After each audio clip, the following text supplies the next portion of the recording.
অতিরিক্ত শূন্যপদ কেন তৈরি করেছিলেন? অবৈধদের যাতে চাকরি থেকে বের না করে দেওয়া হয়। 26,000 চাকরি বাতিল মামলায় অতিরিক্ত শূন্যপদ তৈরি নিয়ে বৃহস্পতিবার সুপ্রিম কোর্টে কড়া ও তাৎপর্যপূর্ণ প্রশ্নের মুখে পড়ল রাজ্য সরকার ও স্কুল সার্ভিস কমিশন। অত্যন্ত ইঙ্গিতপূর্ণভাবে প্রধান বিচারপতি বললেন, আমি জানি না যে ডালমে কুছ কালা হে ইয়া সব কুছই কালা হে, অর্থাৎ কিছু গন্ডগোল আছে নাকি পুরোটাই গন্ডগোল। কি হবে এসএসসি 26,000 চাকরিজীবীর ভবিষ্যৎ? পুরো নিয়োগ প্রক্রিয়া বাতিল হবে নাকি বৈধ ও অবৈধ চাকরি আলাদা করা যাবে? কলকাতা হাইকোর্টের রায় বহাল রেখে 2016 সালের পুরো নিয়োগ প্রক্রিয়ায় বাতিল করা হবে নাকি অযোগ্যদের বাতিল করে যোগ্যদের চাকরি বহাল থাকবে? উত্তর জানতে বৃহস্পতিবার সকাল থেকেই সবার নজর ছিল সুপ্রিম কোর্টে। এদিন মামলার শুনানি হয় সুপ্রিম কোর্টের প্রধান বিচারপতি সঞ্জীব খান্না ও বিচারপতি সঞ্জয় কুমারের বেঞ্চে। শুনানিতে এসএসসির অতিরিক্ত শূন্যপদ তৈরি নিয়েই প্রশ্ন তোলে সর্বোচ্চ আদালত। রাজ্য সরকারের উদ্দেশ্যে প্রধান বিচারপতি বলেন, অবৈধ চাকরি প্রাপকদের বের করে দেওয়ার পরিবর্তে যে মুহূর্তে আপনারা অতিরিক্ত শূন্যপদ তৈরি করলেন সেই মুহূর্তেই আপনারা নিশ্চিত করলেন যে অবৈধদের যাতে চাকরি থেকে বের না করে দেওয়া হয়। তখন রাজ্য সরকারের আইনজীবী সওয়াল করেন, আমরা কাউকে নিয়োগ করিনি, মানবিক কারণে কলকাতা হাইকোর্ট একজনকে নিয়োগপত্র দিতে বলেছেন। যখন নির্দিষ্ট সংখ্যক ব্যক্তিকে শনাক্ত করা গেছে তখন কেন প্রায় 26,000 ব্যক্তিকে বের করে দেওয়া হবে? এটাও মাথায় রাখতে হবে যে প্রায় 2-3 বছর পরে মামলা হয়েছিল। এসএসসির আইনজীবী বলেন, যাদের বিরুদ্ধে অভিযোগ ছিল তাদের বিরুদ্ধে পদক্ষেপ হয়েছে, অনেকে এখনো জেলে আছে। এটা একটা সম্পূর্ণ নতুন কমিশন, আমরা আদালতকে সহায়তা করার জন্য আছি। প্রধান বিচারপতি তখন জানতে চান, রাজ্য সরকারের অবস্থান কি? রাজ্য সরকার কি মনে করে যে বৈধ অবৈধ চাকরি প্রাপকদের আলাদা করা সম্ভব নাকি সম্ভব নয়?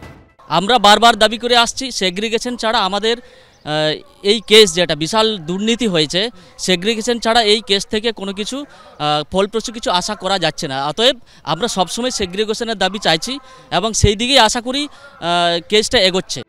গত 22 এপ্রিলে নিয়োগ দুর্নীতি মামলায় রায় ঘোষণা করে কলকাতা হাইকোর্ট। হাইকোর্টের বিচারপতি দেবাংশু বসাক এবং বিচারপতি মোহাম্মদ সাব্বর রশিদের ডিভিশন বেঞ্চ 2016 সালে নিয়োগ প্রক্রিয়া বাতিল ঘোষণা করে। তার ফলে চাকরি যায় 25,753 জনের। যারা মেয়াদ উত্তীর্ণ প্যানেলে চাকরি পেয়েছিলেন, যারা সাদা খাতা জমা দিয়ে চাকরি পেয়েছিলেন, তাদের বেতন ফেরত দেওয়ার নির্দেশ দেওয়া হয়। হাইকোর্টের নির্দেশকে চ্যালেঞ্জ করে সুপ্রিম কোর্টে যায় রাজ্য সরকার, এসএসসি এবং মধ্য শিক্ষা পর্ষদ। সর্বোচ্চ আদালতের দ্বারস্থ হয় চাকরিহারাদের একাংশ।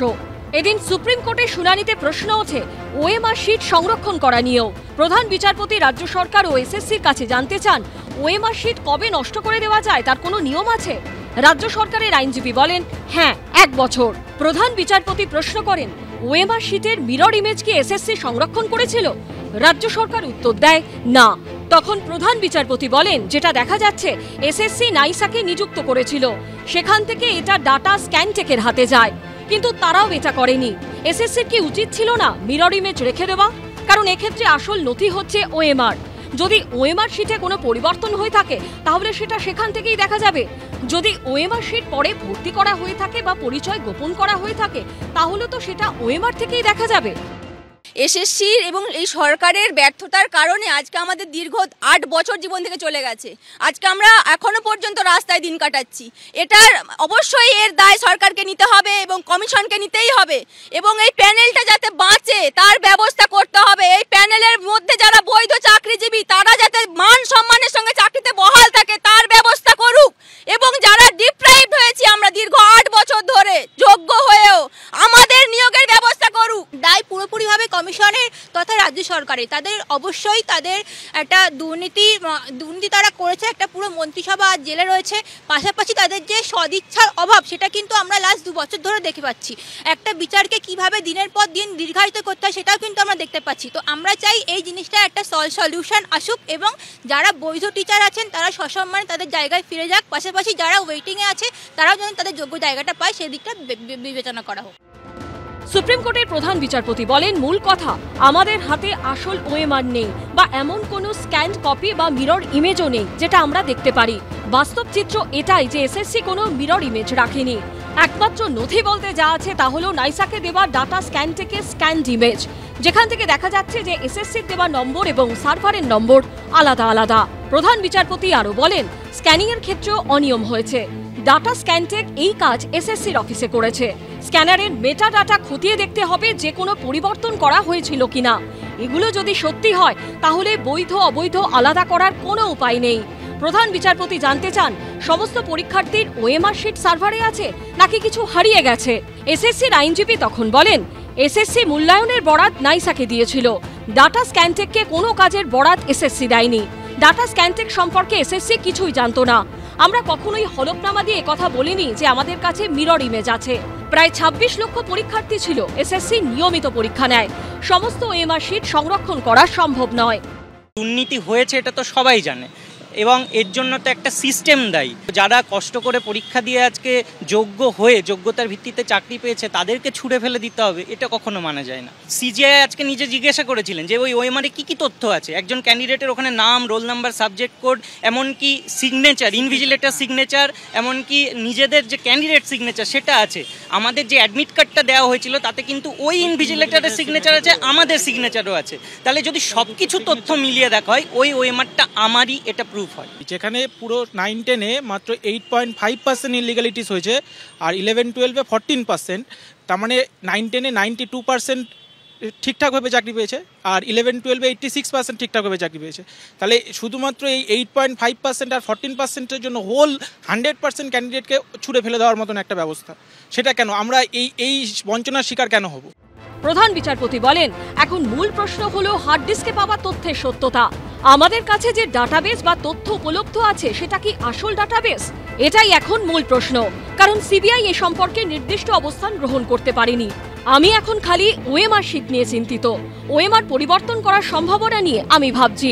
আপনাদের তরফ থেকে কিছু ম্যানিপুলেশন করা হয়েছে, এখন সেটা পঙ্কজ বনসালের তরফ থেকে করা হয়েছে কিনা খতিয়ে দেখা বাকি আছে, কিন্তু আপনাদের আধিকারিকরা সমস্যায় পড়বেন।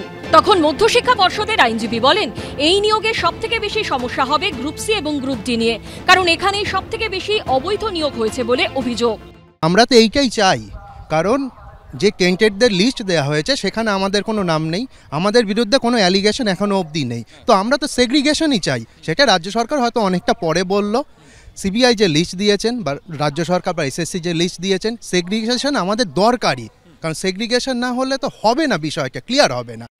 নিয়োগ দুর্নীতি মামলা তদন্তে উদ্ধার হওয়া ওএমআর শিটের বিশ্বাসযোগ্যতা নিয়ে প্রশ্ন তুলে এদিন চাকরিচ্যুতদের আইনজীবী দাবি করেন, ইন্ডিয়ান এভিডেন্স অ্যাক্টের 65 ধারা অনুযায়ী ওই সব ওএমআর শিট যাচাই করার কোনো শংসাপত্র নেই। এদিন সর্বোচ্চ আদালত বলে, এভিডেন্স অ্যাক্টের 65B সার্টিফিকেট নিয়ে একটা ভুল ধারণা আছে।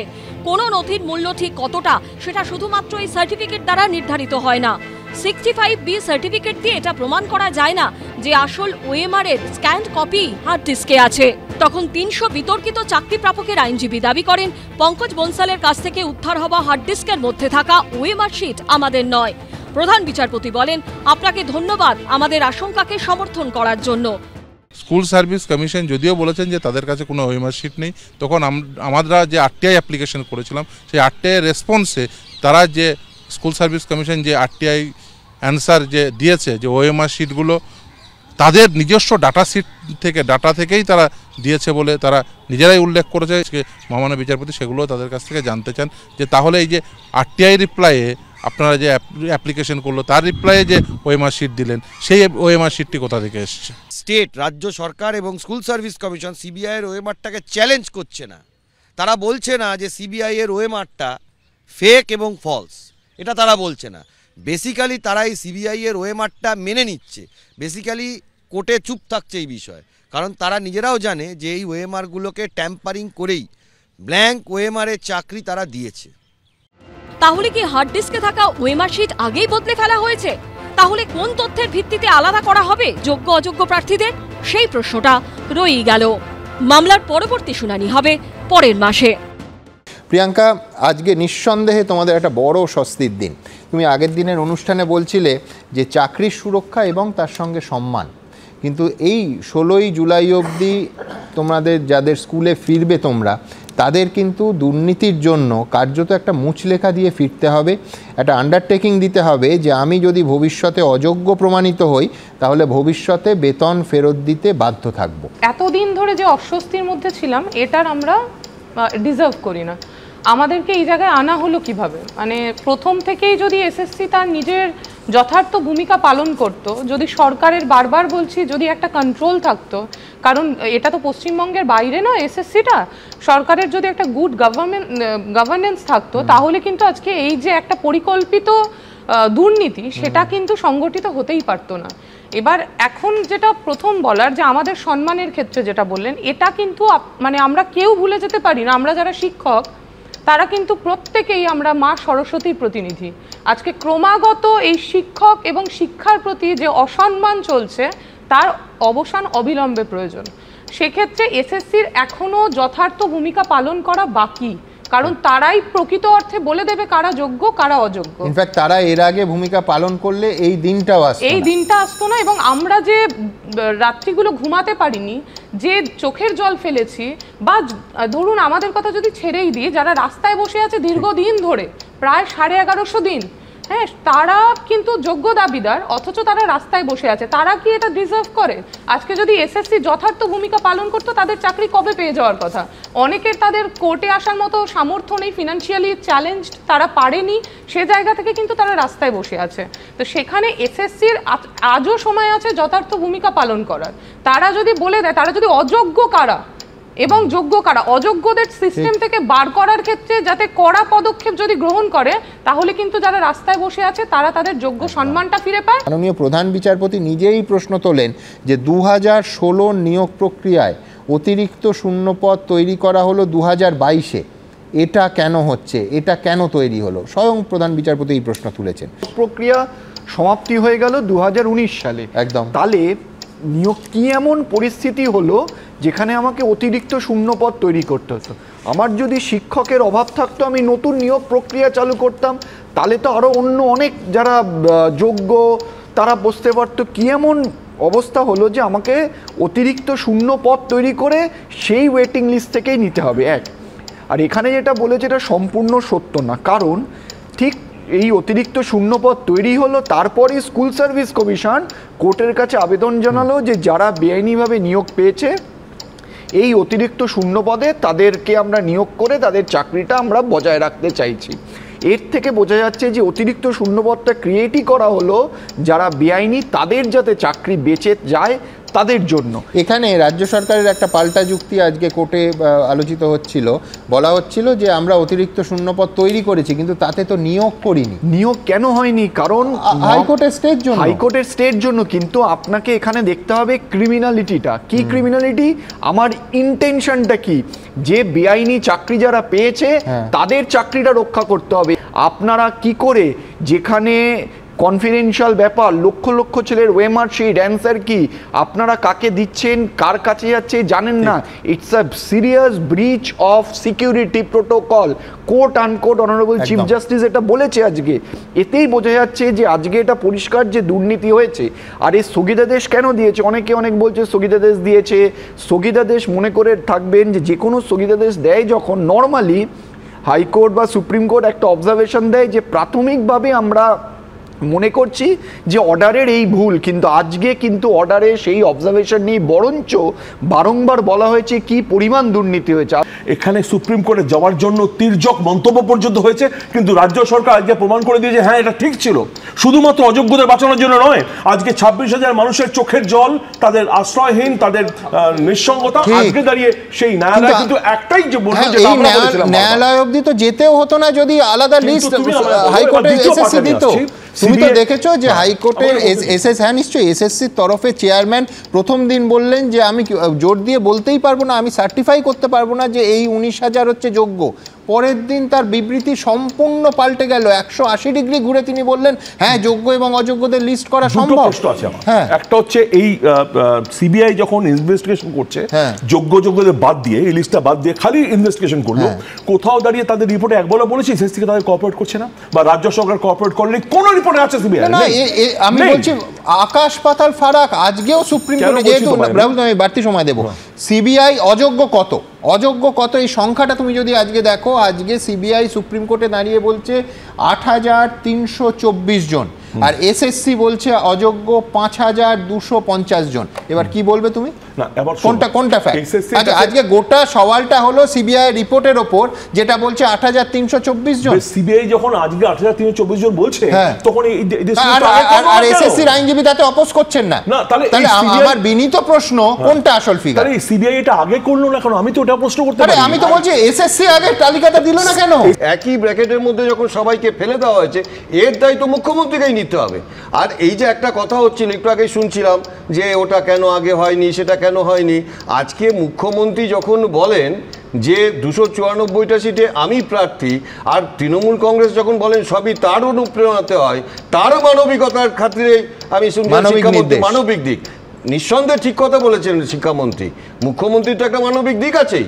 তার কারণ মুখ্যমন্ত্রী তো জানেন কোটি কোটি টাকা তারা ইনকাম করেছেন, লক্ষ লক্ষ টাকা বিক্রি করে যারা চাকরি নিয়েছেন, সেটা ৫,০০০ হোক, ৬,০০০ হোক, ৭,০০০ হোক, যাই হোক, তার দলের নেতা মন্ত্রীরা ঘটি বাটি বিক্রি করে, জমি বিক্রি করে যাদের কাছে টাকা নিয়েছেন, তাদের প্রতি তো মানবিক হতেই হবে। আর তাদের প্রতি যদি মানবিক না হন, তাহলে তো তারা ওই কালীঘাটের সামনে, শান্তিনিকেতনের সামনে ধর্ণা দেবেন। আর সেই ধর্ণা পশ্চিমবঙ্গের পুলিশ আটকাতে পারবে না। তার কারণ তারা অন্যায় কাজ করে থাকলেও তারা যে দোকান থেকে এই চাকরিগুলো কিনেছেন, সেই দোকানের সামনে যদি শান্তিপূর্ণ ধর্ণা দেন, আমরা সাধারণ মানুষ তাদের সাথে ধর্ণায় বসবো। অর্থাৎ মূল প্রশ্নের উত্তর এখনো অধরা। যারা পরীক্ষা দিয়ে ইন্টারভিউ পাশ করে যোগ্যতার জোরে চাকরি পেয়েছেন, তাদের কি হবে? তার কারণ সুপ্রিম কোর্ট স্পষ্ট জানিয়ে দিয়েছে, চাকরি বাতিল মামলায় যোগ্য অযোগ্য বাছাই না হলে পুরো প্যানেল বাতিল করতে হবে। এই আবহেই বৃহস্পতিবার সুপ্রিম কোর্টের শুনানিতে নতুন মোড় আসে। 2016 সালের এসএসসি 26,000 চাকরি বাতিলের মামলায় সুপ্রিম কোর্টে চাঞ্চল্যকর দাবি করেন 300 জন বিতর্কিত চাকরি প্রার্থীর আইনজীবী। তিনি দাবি করেন, নাইসার প্রাক্তন আধিকারিক পঙ্কজ বনসালের কাছ থেকে যে 3টি হার্ড ডিস্ক উদ্ধার হয়, তার মধ্যে থাকা ওএমআর শিট আমাদের নয়। তখন প্রধান বিচারপতি বলেন, আপনাকে ধন্যবাদ আমাদের আশঙ্কাকে সমর্থন করার জন্য। ওএমআর শিটের অরিজিনাল কপি সংরক্ষণ করেনি এসএসসি, মিরর ইমেজও নেই। তাহলে চাকরি বাতিল মামলায় যোগ্য অযোগ্য নির্ধারণ হবে কোন তথ্যের উপর ভিত্তি করে? এখন সবথেকে বড় হয়ে দেখা দিয়েছে এই প্রশ্নই। কারণ এখন ভরসা বলতে সিবিআই এর রিপোর্ট এবং পঙ্কজ বনসালের গাজিয়াবাদের বাড়ি থেকে উদ্ধার হওয়া 3টি হার্ড ডিস্ক। কিন্তু সেই হার্ড ডিস্কে থাকা ওএমআর শিটের ছবির প্রামাণ্যতা নিয়েও প্রশ্ন উঠে গেল। 2016 সালের আগে পর্যন্ত খাতায় লিখে এসএসসি দিতে হতো। সেই খাতা 3 বছর সংরক্ষণ করা হতো। কিন্তু 2016 সালে প্রথমবার ওএমআর শিটে পরীক্ষা হয় এবং 3 বছরের বদলে তা 1 বছরের সংরক্ষণের সিদ্ধান্ত হয়। সেই 2016 সালের এসএসসি চাকরি নিয়েই দানা বাঁধে বিতর্ক। বেআইনি চাকরি প্রাপকদের সুযোগ করে দিতে অতিরিক্ত শূন্যপদ তৈরি, গোপন টেন্ডারে ওএমআর মূল্যায়নকারী সংস্থা নাইসাকে বেছে নেওয়া, নাইসার আবার ওএমআর স্ক্যানের জন্য নিয়োগ করে ডেটা স্ক্যানটেক নামে একটি সংস্থা। সার্ভারে স্ক্যান করা কপি না রেখেই আসল ওএমআর নষ্ট করে ফেলা হয়। 2016 সালে এসএসসির নিয়োগ প্রক্রিয়াকে ঘিরে ওঠে এরকমই অভিযোগের পাহাড়। গ্রুপ সি, গ্রুপ ডির কর্মী নিয়োগের পাশাপাশি নবম, দশম এবং একাদশ, দ্বাদশের শিক্ষক নিয়োগেও দুর্নীতির একাধিক অভিযোগ ওঠে। মামলা করায় কলকাতা হাইকোর্টে। প্রায় 3.5 মাস ধরে চলার পর চলতি বছরের 22 এপ্রিল 2016 সালের এসএসসি সমস্ত নিয়োগই অবৈধ বলে জানিয়ে দেয় বিচারপতি দেবাংশু বসাক এবং বিচারপতি সব্বার রশিদের ডিভিশন বেঞ্চ। বাতিল করে দেওয়া হয় পুরো প্যানেল। শুধু তাই নয়, হাইকোর্টের রায় অনুযায়ী বাতিল হয়ে যায় অতিরিক্ত শূন্য পদের সব চাকরি। কলকাতা হাইকোর্টের বিশেষ বেঞ্চের রায় বিচারপতিরা বলেন, বেআইনি চাকরি প্রাপকদের সুযোগ করে দিতে অতিরিক্ত শূন্যপদ তৈরির ছাড়পত্র দিয়েছিলেন রাজ্য সরকারের কোন ব্যক্তিরা, তা নিয়ে সিবিআই আরও তদন্ত চালাবে। প্রয়োজন পড়লে সিবিআই তাদের হেফাজতে নিয়ে জিজ্ঞাসাবাদও করতে পারবে। ডিভিশন বেঞ্চের বিচারপতি দেবাংশু বসাক তার রায় বলেন, চাল ও কাকড় আলাদা করা যায়নি। প্রাক্তন বিচারপতি অভিজিৎ গঙ্গোপাধ্যায়ও উচ্চ আদালতের এই রায়ের সমর্থনে সওয়াল করে বলেন, মুড়ি মিছরি আলাদা করা যায়নি। সরকার বা কমিশন, মধ্যশিক্ষা পর্ষদ সবাইকে এগিয়ে আসতে হবে বিচার ব্যবস্থাকে সাহায্য করার জন্য, যাতে সঠিক বিচারটা আমরা প্রত্যেকটা প্যানেলভুক্ত চাকরি প্রার্থীরা বা চাকরিজীবীরা প্রত্যেকেই যাতে আমরা পাই। রাজ্য সরকার বলেছে যে কে যোগ্য কে অযোগ্য সেটা প্রমাণ করা সম্ভব। তার মানে কি নিশ্চয়ই সরকারের কাছে কোনো কপি আছে, নাহলে তারা বলবে কি করে যে কে যোগ্য কে অযোগ্য, এটা সেগ্রিগেশন করা সম্ভব। হাইকোর্টের চাকরি বাতিলের নির্দেশকে চ্যালেঞ্জ করে সুপ্রিম কোর্টে গেছিল রাজ্য সরকার, এসএসসি এবং মধ্য শিক্ষা পর্ষদ। সর্বোচ্চ আদালতের দ্বারস্থ হয় চাকরিহারাদের একাংশ। চলতি বছরের 7ই মে সুপ্রিম কোর্ট জানিয়ে দেয়, পরবর্তী নির্দেশ না দেওয়া পর্যন্ত ওই 25,753 জনের চাকরি আপাতত যাচ্ছে না। সুপ্রিম কোর্টের প্রধান বিচারপতি DY চন্দ্রচূড় জানান, যোগ্য অযোগ্য আলাদা করা গেলে গোটা প্যানেল বাতিল করা ন্যায্য হবে না। পাশাপাশি সুপ্রিম কোর্ট স্পষ্ট করে দেয় প্রায় 26,000 শিক্ষক শিক্ষিকা যারা চাকরি করছেন তাদের মুচলেখা দিতে হবে যে তারা যদি অযোগ্য প্রমাণিত হন তাহলে তাদের ফেরত দিতে হবে সম্পূর্ণ বেতন। সুপ্রিম কোর্টের শুনানিতে উঠে আসে অতিরিক্ত শূন্যপদ তৈরির প্রসঙ্গ। প্রধান বিচারপতি DY চন্দ্রচূড় তখন বলেছিলেন, কেন রাজ্য সরকার এই অতিরিক্ত শূন্যপদ তৈরি করার সিদ্ধান্ত নিল? 2016 নিয়োগ প্রক্রিয়ার অতিরিক্ত শূন্যপদ কেন 2022 সালে এসে তৈরি হলো? রাজ্য সরকারের পক্ষ থেকে জানানো হয় 2021 সালে এইসব মামলা কলকাতা হাইকোর্টে আসে। সেই সময় র্যাঙ্ক জাম সহ একাধিক অভিযোগ সামনে আসে। তারপরই 6,861টি অতিরিক্ত শূন্যপদ তৈরি হয়। হাইকোর্টকে এ বিষয়ে অবগত করা হয়। আদালতের নির্দেশে রাজ্য সরকারের এই সিদ্ধান্ত বাস্তবায়িত হয়নি। অন্তর্বর্তী নির্দেশে সর্বোচ্চ আদালত জানিয়ে দেয়, মন্ত্রিসভা সহ যারা অতিরিক্ত শূন্যপদ তৈরির ছাড়পত্র দিয়েছিলেন তা নিয়ে সিবিআই তদন্ত চালাবে, তবে কোনো কড়া পদক্ষেপ নিতে পারবে না। ওএমআর নষ্ট করে দেওয়া প্রসঙ্গে সর্বোচ্চ আদালত বলেছিল, যখন ওএমআর নষ্ট করা হবে তখন তো এটা নিশ্চিত করতে হবে যে মিরর ইমেজ আপনাদের সার্ভারে আছে। এটা তো এসএসসির দায়িত্ব। এসএসসির কাছে যারা নিয়োগকারী সংস্থা তারা তো জানে কারা অযোগ্য আর কারা যোগ্য, কারণ এত কিছু পরেও কোথাও তো সিবিআই বা এসএসসির কোনো লিস্টে আমাদের নাম নেই। সুতরাং এসএসসি সেই কাজটা করুক। রাজ্য সরকারের উচিত এই যে অনেক উচ্চশিক্ষিত মাস্টারমশাইরা যোগ্য গ্রাম বাংলা থেকে উঠে আসা সাধারণ ঘরের সন্তান তাদের স্বার্থ সুনিশ্চিত করা, আর যারা যদি কেউ অবৈধভাবে চাকরিটা পেয়ে থাকে সুপ্রিম কোর্টের দায়িত্ব তাদেরকে এই প্যানেল থেকে বহিষ্কৃত করা, বিদ্যালয় শিক্ষা থেকে তাদেরকে বহিষ্কৃত করা। এই বিতর্কের মধ্যেই এসএসসিকে যোগ্য অযোগ্যদের চিহ্নিত করে তালিকা তৈরির নির্দেশ দেয় সুপ্রিম কোর্ট। সুপ্রিম কোর্টে এসএসসি জানায় 2016 নিয়োগে গ্রুপ সি, গ্রুপ ডি, নবম, দশম ও একাদশ দ্বাদশে অযোগ্য চাকরি প্রাপকদের সংখ্যা 1212। চলতি সপ্তাহে সর্বোচ্চ আদালত জানিয়েছিল, কারা বৈধ কারা অবৈধ এই বিভাজন করা সম্ভব কিনা তা দেখা হবে। কিন্তু এদিনের শুনানিতে তার উত্তর অধরাই রইল। বারবার মাননীয় বিচারপতিরা জানতে চেয়েছেন এসএসসির কাছে যে যোগ্য এবং অযোগ্য তাদের আপনারা আলাদা তালিকা দিন। এসএসসি দিতে পারেনি, অনেকে বলছেন যে দিতে ইচ্ছে করে তারা দেয়নি, আমি সেদিকে যাচ্ছি না।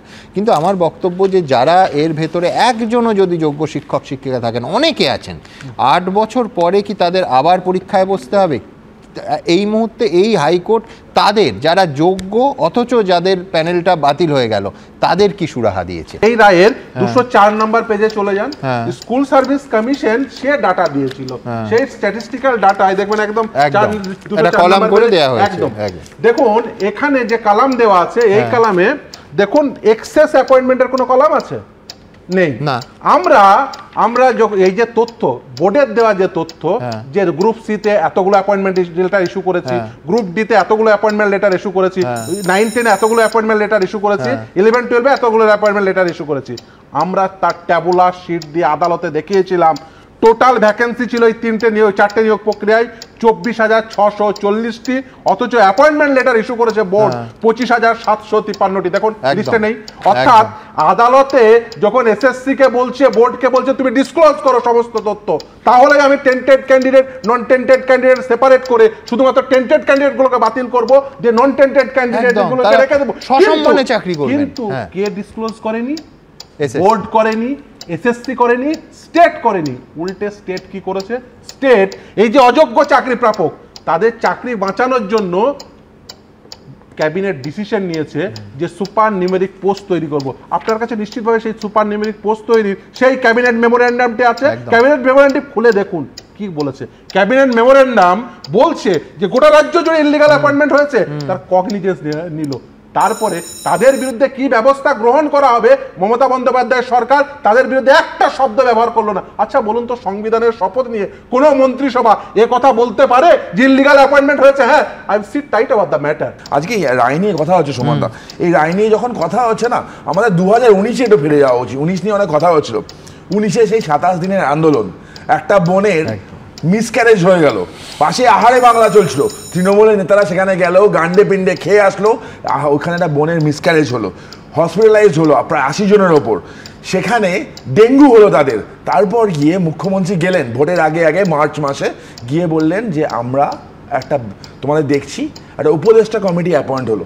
সেই উপদেষ্টা কমিটি কিছু অ্যাপয়েন্টমেন্ট দিল, কাদের অ্যাপয়েন্টমেন্ট দিল? এই অ্যাডিশনাল প্যানেল, যাদের অতিরিক্ত নিয়োগ, যেগুলোর কথা শামীমদা বলছিল, সেই অতিরিক্ত নিয়োগগুলোর অ্যাপয়েন্টমেন্ট হলো মুখ্যমন্ত্রীর জন্য হলো, তোমার সাথে এসে এবং ধরো এই প্রায় 1100 দিন তারা বসে আছেন, একবার তাদের শৌচালয় যেটা অস্থায়ী সেটা তুলে দেওয়া হয়েছে, কখনো রাতের অন্ধকারে তুলে দেওয়া, একটার পর একটা খালি আইনি লড়াই ছিল, রায়ের পিছনে 1000 দিনের ওপর তাদের বসে থাকা, হাঙ্গার স্ট্রাইক। আমি বললাম একটা মেয়ের মিসক্যারেজ হয়ে যাওয়া, তার বাচ্চা নষ্ট হয়ে যাওয়া কতটা কষ্টটা মা জানে, ডেঙ্গু হওয়া, হসপিটালাইজ হওয়া, মার খাওয়া, তারপর আইনি লড়াই, তারপর আজকে এই রায় এসছে। তোমার শোয়ে এসে আমি একটা ডাস্টবিন থেকে পাওয়া কাগজ দেখেছিলাম, মনে আছে? সুপার নিউমারি পোস্ট করে ব্রাত্য বসু বলেছিল ব্যতিক্রমী নিয়োগদের রাখার জন্য। এই ব্যতিক্রমী নিয়োগের ফলে কি কি হচ্ছিল সুমনদা? 300 কোটি টাকা এক্সট্রা খরচ হতো। অ্যাপ্রুভাল কে দিল? ফিনান্স ডিপার্টমেন্টের শীর্ষে কে? মমতা বন্দ্যোপাধ্যায়। কোথায় পড়লো? কে পাঠালো? শিক্ষা দপ্তরের মন্ত্রীকে Bratya Basu. Cabinet decision approve হলো, ক্যাবিনেটের শীর্ষে কে? মমতা বন্দ্যোপাধ্যায়। চোরেদের দ্বারা, চোরেদের জন্য, চোরেদের পরিচয় দিল সরকার। আর দেখো এরা বারবার করেছে। আজকে তুমি রায়টা দেখেছো সুমনদা, পুরো রায়ের ছত্রে বলা, পুরো রায়, পুরো পেজটা পড়ে নাও, তোমার দর্শকদেরও বলবো পুরোটা পড়ার জন্য। একটা লাইন বলেনি এসএসসি মানে কমিশন, সরকার একটা লাইন ব্যয় করেনি যারা এই প্যানেলে যোগ্য চাকরি তাদের জন্য একটা লাইন বলেন। যারা বারবার বিচারপতিরা জিজ্ঞেস করেছে যে আপনারা তালিকা দিন, কারণ কি সুমনদা? আজকে বলছেন 19,000 তালিকা দিলেন না কেন? কারণ আছে, এই রাজ্য সরকার, মমতা বন্দ্যোপাধ্যায়ের সরকার হাইকোর্টকে ভয় পায় না, তারা মনে হয় কনজিউমার ফোরামকে ভয় পায়। কেন বলছি? টাকা দিয়ে তো চাকরি বিক্রি হয়েছিল, ব্যতিক্রমী নিয়োগ যাদেরকে বোঝা টাকা দিয়ে চাকরি বিক্রি হয়েছিল, এরা মনে হয় ভয়ে ছিল চাকরিটা যদি চলে যায় কনজিউমার ফোরামে গিয়ে যদি মামলা করে তাহলে টাকাটা ফেরত দিতে হবে। এদের ন্যূনতম লজ্জা নেই সুমনদা। আজকে দাঁড়িয়ে যে কথা তোমরা এতক্ষণ আলোচনা করছি আমরা, ভারতবর্ষের আইন বলছে ভাই যদি 10 জন অপরাধীও বেরিয়ে যায়, পার পেয়ে যায়, তাহলে যেন একজন নিরাপরাধ, যা তুমি বললে, যেন সাজা না পায়। আজকে দাঁড়িয়ে ভারতবর্ষে না, এটা হচ্ছে স্পিরিট অফ জাস্টিস গোটা পৃথিবীতে। তো আজকে দাঁড়িয়ে এই যে 19,000 বা 25,000 যেটাই হোক, আজকে যারা সম্মিলন হলো, যাদের সংসার বিপর্যয় হলো, যারা আজকে প্রায় নিরাশ্রয় হয়ে পড়লেন, তাদের জন্য কি এটা ভাবা যেত না? আজকে যদি কোনো কারণে কোনো অঘটন ঘটে থাকে, রাহুল, কাউকে ভাবতে হতো না এসএসসি যদি যোগ্য এবং অযোগ্যদের তালিকা দিত তাহলে এমনি এই বিচারটা হতো। আমি একটু শেষ করি। নিশ্চয়ই, যদি আজকে দাঁড়িয়ে কোথাও কোনো অঘটন হয় এর ফলে, আজকে যারা যোগ্য, যারা দিনের পর দিন পরিশ্রম করে নিজের যোগ্যতায় চাকরি পেয়েছেন, তাদের সাথে যোগ্যতায় যারা চাকরি পেয়েছেন, আমি টাকা দিয়ে ঘুষ নেওয়াটা অযোগ্য বা যারা দুর্নীতির সাথে জড়িত, আমি তার হয়ে একটা কথা বলছি ভাই, এখানে আমি একটা কথা বলিনি, তাদের হয়ে কোনো জাস্টিফাই করছি না, কাজ হয়ে কোনো আমি জাস্টিফাই করতে চাই না। কিন্তু যারা যোগ্য, যারা আজকে দাঁড়িয়ে দিনের পর দিন পরিশ্রম করে ওই জায়গায় নিজেকে নিয়ে এসছেন এবং চাকরি পেয়েছেন, আজকে ওই মার্কশিটের কথা বলছো, সেখান থেকে বোঝা যেত না যারা সিবিআই এতদিন ঢক্কা নিনাদ করে এতদিন ধরে ইনভেস্টিগেট করেছে, তারা কি একটা করতে পারতো না? বামফ্রন্টের সরকারের সময় বিশাল আলোচনা হয়েছে, বিরাট আলোচনা হয়েছে, দিনের পর দিন হয়েছে। একটা প্রজন্ম ইংরেজি শিখতে পারেনি, ইংরেজি তুলে দেওয়ার জন্য আলোচনা হয়েছে, তার ভালো মন্দ বিচার হয়েছে, একটা সরকার গেছে, চলে গেছে। কিন্তু আজকে মুখ্যমন্ত্রী, মাননীয় মুখ্যমন্ত্রী পুরো শিক্ষা দপ্তরটাকেই তুলে দিলেন, শিক্ষা ব্যবস্থাটাকেই তুলে দিলেন, শিক্ষা ব্যবস্থাটাকেই তাকে তুলে দিলেন। আপনি বলুন তো সুমনদা, আমি এইসব বিচার্য বিষয়ের মধ্যে বলছি, 4 বছর 5 বছর 6 বছর যাই বিতর্ক থাকুক, এই অযোগ্য শিক্ষকদের কাছে লাখ লাখ বাচ্চারা পড়াশোনা করলো। একটা জাতির মেরুদণ্ড হচ্ছে শিক্ষা, তাই এই বাচ্চাগুলো কি শিখলো এর ভরপাই কি মুখ্যমন্ত্রী করবেন? আজকে ক্যাবিনেটের সিদ্ধান্ত, আমরা জানি কম্বাইন্ড ডিসিশন, সেই কম্বাইন্ড ডিসিশন থেকে একটা জিনিসের উৎপত্তি, দায় কেন মুখ্যমন্ত্রী নেবেন না? আজকে বিচারপতিদের আপনি দোষ দিচ্ছেন, বিচারককে দোষ দিচ্ছেন, আপনি বলছেন তারা বায়াসড ডিসিশন দিচ্ছে। আজকে যদি বায়াস ডিসিশন, তাহলে এই পরিস্থিতি আসলো কেন? তাহলে তার আগে পর্যন্ত আপনি চেক অ্যান্ড ব্যালেন্সে রাখলেন না কেন? তার মানে কি আপনি জানতেন এই সুপার নিউমারিক পোস্ট তৈরি করা হয়েছে কেন? আমি বলছি আপনাকে সুমনদা, এর জন্য এত বিশ্লেষণ করার দরকার পড়ে না।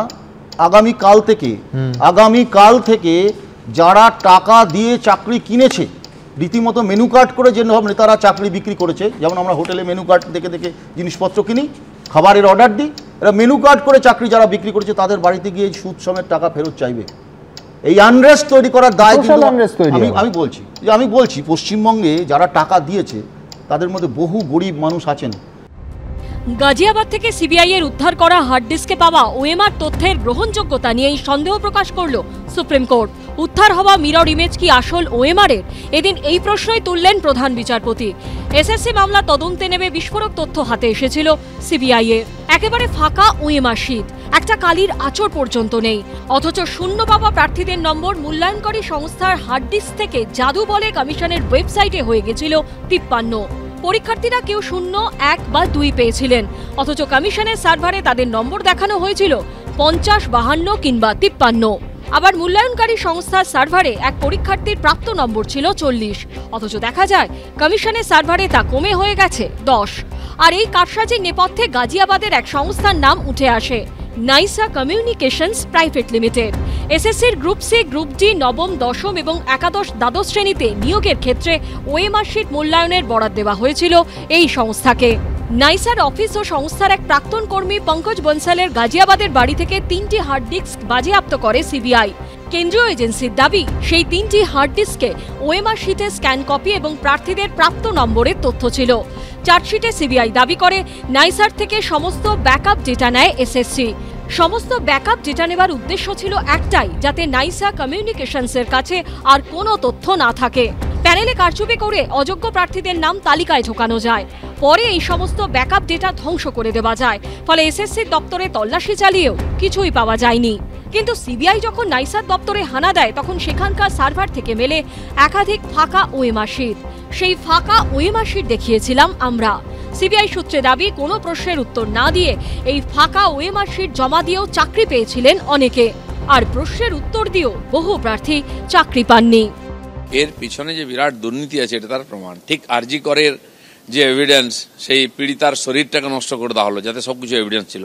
এই সরকার একইভাবে কাজ করছে, এভিডেন্স নষ্ট করার মাস্টার। তাই এত বড় দুর্নীতি, তাদের বহু নেতা মন্ত্রী এর সঙ্গে যুক্ত। সামনে এসে গেলে সত্য বহু লোক ফেঁসে যাবে, সরকারও সংকটে পড়বে, সেই জন্য ওটাকে নষ্ট করা হয়েছে। শিক্ষক নিয়োগ নিয়ে যে বাংলার যুব সমাজের সঙ্গে যে ছেলে খেলা করেছে, সেগুলোকে ঢেকে দেওয়ার জন্য লক্ষ লক্ষ টাকা খরচ করে কখনো হাইকোর্ট, কখনো সুপ্রিম কোর্ট দৌড়াচ্ছে। আমরা কি চাই? কেউ যেন বঞ্চিত না হয়। যে তাহলে কি আমরা এই বুঝে নেব শুভময়দা যে 5000-এর জন্য, আমি এই সংখ্যাটা একদম এসএসসির চেয়ারম্যানের কাছ থেকেই, সিদ্ধার্থবাবুর কাছ থেকেই নিচ্ছি, যে 5000-এর জন্য 19,000-কে বলি দেওয়া হলো। কেন এই কথাটা বলছি? যে আলটিমেটলি আমরা কি দেখলাম, যে 8 বছর পর কার্যত মুড়ি মিছরি একদর হয়ে গেল। পৃথিবীতে এরকম ঘটনা প্রচুর ঘটে আর কি, যেখানে ভুল হয়, দুর্ঘটনা হয় এবং মানুষের ক্ষতি হয়, যার ক্ষতি হওয়ার কথা ছিল না। যে সামাজিক ব্যবস্থার মধ্যে আমরা থাকি, এই ঘটনা ঘটে। কিন্তু ভুলটা যখন বারবার করা হয়, শুনে যখন সাবধান না হওয়া যায়, যেমন মহামান্য অভিজিৎ বাবু যখন বলছিলেন 2 বছর আগের থেকে, তখন যদি রাজ্য সরকার মনে করত, আমি আজও বিশ্বাস করি বর্তমানে যে রাজ্য সরকার আছে, যে তৃণমূল কংগ্রেস দল, তার মধ্যে প্রচুর মানুষ আছেন যারা পরিষ্কার প্রতিটা দিন বুঝতে পারছিলেন 0 51 থেকে বেশি হতে পারে না, 51 সত্যিই 71-এর থেকে কম। নতুন নাম্বার সিস্টেম যে তৃণমূল কংগ্রেস সরকার তৈরি করেছিলেন, যে নাম্বার সিস্টেমে আপনি যখন গুনতে গুনতে যাচ্ছেন, আগে 63 এসে গেল, তারপর 15 এলো, এটা সেই দলের যে মানুষগুলো বুঝেছিলেন, তারা দলের এই ভুল আর দুর্নীতির চক্করে বেরোতে পারেননি। অভিজিৎ বাবু প্রত্যেক দিন কোর্টে যখন বলছেন, তারা শুনতে পাননি। আমাদের এই পশ্চিমবঙ্গে ঠিক যখন আর কি সিঙ্গুর আন্দোলন, যখন বুদ্ধবাবু ঠিক ডিসিশন নিতে পারছেন না, রাস্তা আটকে থাকলে তাদের তুলবেন কি তুলবেন না, সেখান থেকে পশ্চিমবঙ্গের মানুষ যে নেতৃত্বের সংকট দেখেছে, তারপর বিজ্ঞাপনে নয়, সমীর দাদের মুখে যখন সব ঢেকে গেছিল, সমীর দারা পরিবর্তন চেয়েছিলেন, সমীর দারা পরিবর্তন আনলেন। এই যে বুদ্ধি, আমি কিন্তু সমীরদাকে ব্যক্তি আক্রমণ করছি না, সমীর, এই যে মানুষগুলো যে রাজনৈতিক দলকে ক্ষমতায় আনলেন অনেক স্বপ্ন নিয়ে, যে রাজনৈতিক দলের মধ্যে এখনও অনেক ভালো মানুষ আছেন, কিন্তু সেই বুদ্ধিজীবী মানুষেরা যারা সমাজটাকে চালনা করেন আর কি, তারা কিন্তু তৃণমূল কংগ্রেসের যে ভুলগুলো নয়, দুর্নীতিগুলো নিয়ে তারা প্রতিদিন যদি কথা বলতেন, তাদের মধ্যে একমাত্র সমীর দা এক্সেপশন প্রুভস দ্য রুল হয়ে গেলে এটা তো হতে পারে না। এই যে আমরা কিন্তু কথা বলছি না, অর্থাৎ মূল বক্তব্য হচ্ছে কালকে তো হঠাৎ করে তৃণমূল কংগ্রেস চলে যাবে না, 2024 তো তাদের চলে যাওয়ার সময় নয়, লোকসভা নির্বাচন তো নয়, বিধানসভা 2026-এ। যতক্ষণ না এই রাজ্য সরকারের মধ্যের মানুষ, যতক্ষণ না তৃণমূল কংগ্রেসের দায়িত্বপ্রাপ্ত মানুষ, যতক্ষণ না যারা এসএসসিতে আছেন এই মানুষগুলো, তারা বলবেন এই সমস্যাটার সমাধান করতে হবে, ততক্ষণ কিন্তু এই সমস্যার থেকে বেরোনো যাবে না। ফলে তৃণমূল কংগ্রেস নেতৃত্ব, যাদের বুদ্ধি আছে, যারা জানেন নাম্বার সিস্টেমে কিভাবে গুনতে হয়, তারা আপনাদের দলের মধ্যে কথা বলুন, আপনারা বলুন যে আপনারা রাজ্য সরকারে আছেন, আপনারা এই জায়গা থেকে বেরিয়ে আসুন, আপনারা বেরিয়ে এসে আপনাদের দলটার মধ্যে থেকে, এই রাজ্য সরকারের মধ্যে থেকে এই সমস্যার সমাধান করুন। আমরা এই সরকার আমরাতে নেই, এই সরকার মনে করে ওরা, অর্থাৎ সরকার যা করবে সেটা ঠিক, তাতে মানুষের সাথে ওদের কোনো রকম সংযোগ নেই। দ্বিতীয় কথা, দেখো আজকে আমরা সব কথা বলছি যে সত্যি সত্যি তো যাদের চাকরিটা গেছে সে হতে পারে সে টাকা দিয়ে গেছে, আরেকজন হয়তো যোগ্য প্রার্থী, কে বলবে যে সেই যোগ্য প্রার্থীরাও যে টাকা দেয়নি, কে বলতে পারে? তার কারণ প্রত্যেকেই বুঝে গেছে বাংলার ছেলেমেয়েরা যারা চাকরি প্রার্থী যে এ রাজ্যে তোমার শিক্ষাগত যোগ্যতা যাই থাকুক ভাই, তুমি পরীক্ষা দিলেও তোমাকে টাকা না দিলে তুমি ঢুকতে পারবে না। এটা হলো প্রথম কথা। যে আপনি এই কথাটা ভাবুন তো যে একটা মানে একটা রায়, একটা দীর্ঘ মামলার পরে একটা রায় এসছে, তাহলে সেই যে রায়ের যে জায়গাটা, সেই রায়ের জায়গাটা তো কোনোভাবে ক্ষতিগ্রস্ত হতে পারে না। রায়ের যে মামলার যে রায়টা হয়েছে সেই রায়ের জায়গাটাকে আপনাকে গুরুত্ব দিতে হবে। আমি প্রথমেই যে কথাটা ভাবুন যে আপনি যদি ধরে নেন, আপনি বললেন যে এসএসসি চেয়ারম্যান যে কথাটা বলছেন যে 20,000 আর 5,000 এই যে ডিভিশনটা মানে 25,753 জনের, তাহলে বলুন যে প্রথম যে প্রশ্নটা হওয়া উচিত সেটা হচ্ছে যে ন্যাচারাল জাস্টিস। এই ন্যাচারাল জাস্টিস প্রথম যে প্রশ্নটা দেওয়া উচিত যে এই সংখ্যাটা উনি ক্যামেরার সামনে বলছেন, কোর্টে বললেন না কেন? আমি বলছি প্রথম প্রশ্ন সেটা এটাই, এসএসসি কে প্রশ্ন করবেন, সেটা এসএসসি কে প্রশ্ন করবেন, এসএসসির উত্তর দেবে সেটা, আমি সেটা বলছি না। আমি বলছি যে ন্যাচারাল জাস্টিসটা এইখানে আমি আপনার সঙ্গে একমত। ল অফ ন্যাচারাল জাস্টিস বলে যে একজন নিরপরাধ কোনো মূল্যে তিনি যেন শাস্তি না পান। পার্থ চ্যাটার্জি গ্রেপ্তার হলেন 22 জুলাই 2022, তারপরের দিন অর্পিতা এবং তারপরের দিন সোয়ান। এরম করতে করতে গত 19 ফেব্রুয়ারি 2023-এ দুজন হলেন, নীলাদ্রি ঘোষ আর তাপস মণ্ডল। এই তাপস মণ্ডল কে ছিলেন? অল বেঙ্গল টিচার্স অ্যাচিভার্সের সভাপতি, একটা সংস্থা যারা এই সৎ অসতের মাঝখানে চাকরি বিলিয়ে বেড়াতো পয়সা নিয়ে। আর নীলাদ্রি ঘোষ তিনি তৃণমূলের খুব বড় সমর্থক শুধু নন, তিনি নাইসার আবার ভাইস প্রেসিডেন্ট মানে ভাইস চেয়ারম্যান। তিনি হাতে করে ওয়ার্ক অর্ডার নিয়ে আসতেন এসএসসির বাড়ি থেকে, এবং তিনি 19 ফেব্রুয়ারি গ্রেপ্তারে পুরো বৃত্তটা মোটামুটি। এবং সেই নাইসা এই 300 পাতার রায় বলা হচ্ছে তারা সাবলিস করেছে আরেকটা এজেন্সিকে যাদের সম্পর্কে এসএসসি জানে না, যার নাম ডেটা স্ক্যান্টিক, যাদের নাম ডেটা স্ক্যান্টিক। এবারে এইসব হওয়ার পরে এসব তো হচ্ছিল, রোজ আমরা বসছিলাম, চিৎকার চেঁচামেচি চলছিল, সুমন দ্বারা গলা চিৎকার করে আগে প্রমাণ হোক করে চিৎকার করছিলেন। তো এসব চলাকালীন এবারে এই যে 282 পাতা, প্রায় 300 পাতার জাজমেন্ট, তার 215 নম্বর পাতায় role of state government court বললেন, তাতে 257 নম্বর পয়েন্ট, তাতে বলছেন সেখানে পরিষ্কার, একটুকে বলছিলেন না কোথায় সরকার আর এসএসসি আলাদা, এসএসসি এফিডেভিট দিয়েছে, সেই এফিডেভিটে বলেছেন এটা হচ্ছে ক্যান 6/22, যেটা রিট পিটিশন 5406/22-এর, আর একটা ক্যান 2/22 সেটা একটা রিট পিটিশন 5538-এর। তার এগেনস্টে এরা এসএসসি এফিডেভিট দিয়ে বলল, আরে আমরা তো ক্যাবিনেট নোট আর ক্যাবিনেট মেমো দিচ্ছি, এই দেখুন ক্যাবিনেট নোট মমতা বন্দ্যোপাধ্যায় ফুল ক্যাবিনেট, এবং ক্যাবিনেট মেমো এই দেখুন এত তারিখে হয়েছে। সবাই মিলে ডিসিশন নিয়েছে যে ব্যতিক্রমী, মনে আছে পার্থবাবু চলে গেলেন, আরেকজন এসে হাজির হলেন ওই বিশিষ্ট মন্ত্রী, তিনি আবার বাংলায় খুব দরো বলেন এগুলো সব বেআইনি টেআইনি বলা যাবে না, এটা নতুন ব্যতিক্রমী। আমি যেটা বলবো সেটা হচ্ছে মমতা বন্দ্যোপাধ্যায় সরকার তারা চাকরিটা হোক তারা চেয়েছিলেন, যারা ধরুন এই মুহূর্তে বলতে দিন কি বলবেন, চুপ করে যাচ্ছি, বলো তুমি বলো না আমি বলছি, বলো না তুমি বলো। অদ্ভুত কথা। আমার কথা হচ্ছে যে যারা এই মুহূর্তে ধর্মতলায় বসে রয়েছেন, বিভিন্ন ধর্নায় দীর্ঘদিন ধরে বসে রয়েছেন, যোগ্য যারা, আমাদের কথা হচ্ছে যে যোগ্য প্রার্থীরা যাতে ডেফিনেটলি, আমি বলছি এই যে আজকে ধরুন এই যে রায়টা হলো, এই রায়ের ফলে তাদের চাকরি পাওয়ার সম্ভাবনাটা আরো দূরে সরে গেল। ঠিক, আমি একমত, কিন্তু আপনি পাশাপাশি এই প্রশ্নটা তুলুন যে এসএসসি তালিকাটা কোর্টে কেন দিল না? কিচ্ছু করতে হতো না, কলকাতা হাইকোর্টের এই রায়টাই আসতো যে এরা বাদ, এরা নিযুক্ত যথাযোগ্য সসম্মানে কাজ করুন, তাদের চাকরিটা হোক, আপাতত কেস তো চলবে, যারা অন্যায় করেছে তাদের কোথা থেকে, এই দেখুন প্রশ্নটা এই জায়গায়, তালিকা আলাদা করলেই তো হতো না।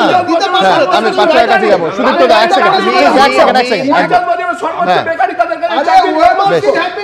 আমি সুমন বাবুর সঙ্গে অ্যাবসলিউটলি একমত যে চাকরি দেওয়া উচিত, কিন্তু ওনারা কাদের চাকরি দেওয়ার কথা বলেছেন? ওনারা বলতেন যে ঠিক আছে আমাদের ভুল হয়েছে, আমরা 5,500 চাকরি বাতিল করে দিচ্ছি, আমরা যারা যোগ্য তাদের জন্য অতিরিক্ত শূন্যপদ ক্রিয়েট করে এদের চাকরি দেব। জাস্টিস গাঙ্গুলি তার এজলাসে বারবার বলেছিল আপনারা কি ভাবছেন এই চাকরি বাতিল করে যোগ্যদের চাকরি দিন, তার বদলে কি আসলো না 5,500 অযোগ্য তাদেরকে আমরা রেখে দেব সুপার নিউমারিক দাঁড়ান সুপার নিউমারিক ক্রিয়েট করব। কি বলছেন অর্ডারটা পড়ুন, অর্ডারটা পড়ুন। না না না না না এখন মূল প্রশ্ন হলো সেই সব থেকে যোগ্য অযোগ্য চাকরি প্রাপকদের আলাদা করা যাবে, অর্থাৎ চাল থেকে কাকড় বাদ দেওয়া যাবে? যদি সেই সত্যি তা না করা যায় তাহলে যারা খেটে পড়াশোনা করে চাকরি পেয়েছেন তাদের চাকরি হারানোর দায় কে নেবে? রাজ্য সরকার নেবে? স্কুল সার্ভিস কমিশন নেবে? দুর্নীতির দায় তো আর মেধাবী যোগ্য চাকরি প্রাপকদের নয়। তাহলে চাকরি থাকবে নাকি থাকবে না, এই মানসিক টানাপোড়েনে তাদের কেন পড়তে হলো? দুর্নীতি চক্রের মাথা রাঘব বোয়ালদের জন্য যোগ্য চাকরি প্রাপকদের কেন হয়রানি হতে হচ্ছে? যোগ্য অযোগ্য বাছাই করার দায়িত্ব কে নেবে? রাজ্য সরকার, স্কুল সার্ভিস কমিশন, সিবিআই? এসএসসির এই দুর্নীতির ক্ষেত্রে যোগ্য এবং অযোগ্য, চাল এবং কাকড় ফারাক করতে গেলে ওএমআরটা সবচাইতে গুরুত্বপূর্ণ, এ নিয়ে কোনো সন্দেহ নেই। ওএমআর শিটগুলো যে জাল হয়েছে সবাই বুঝে গেছে, সেগুলো ডিস্ট্রয় করেছে কে?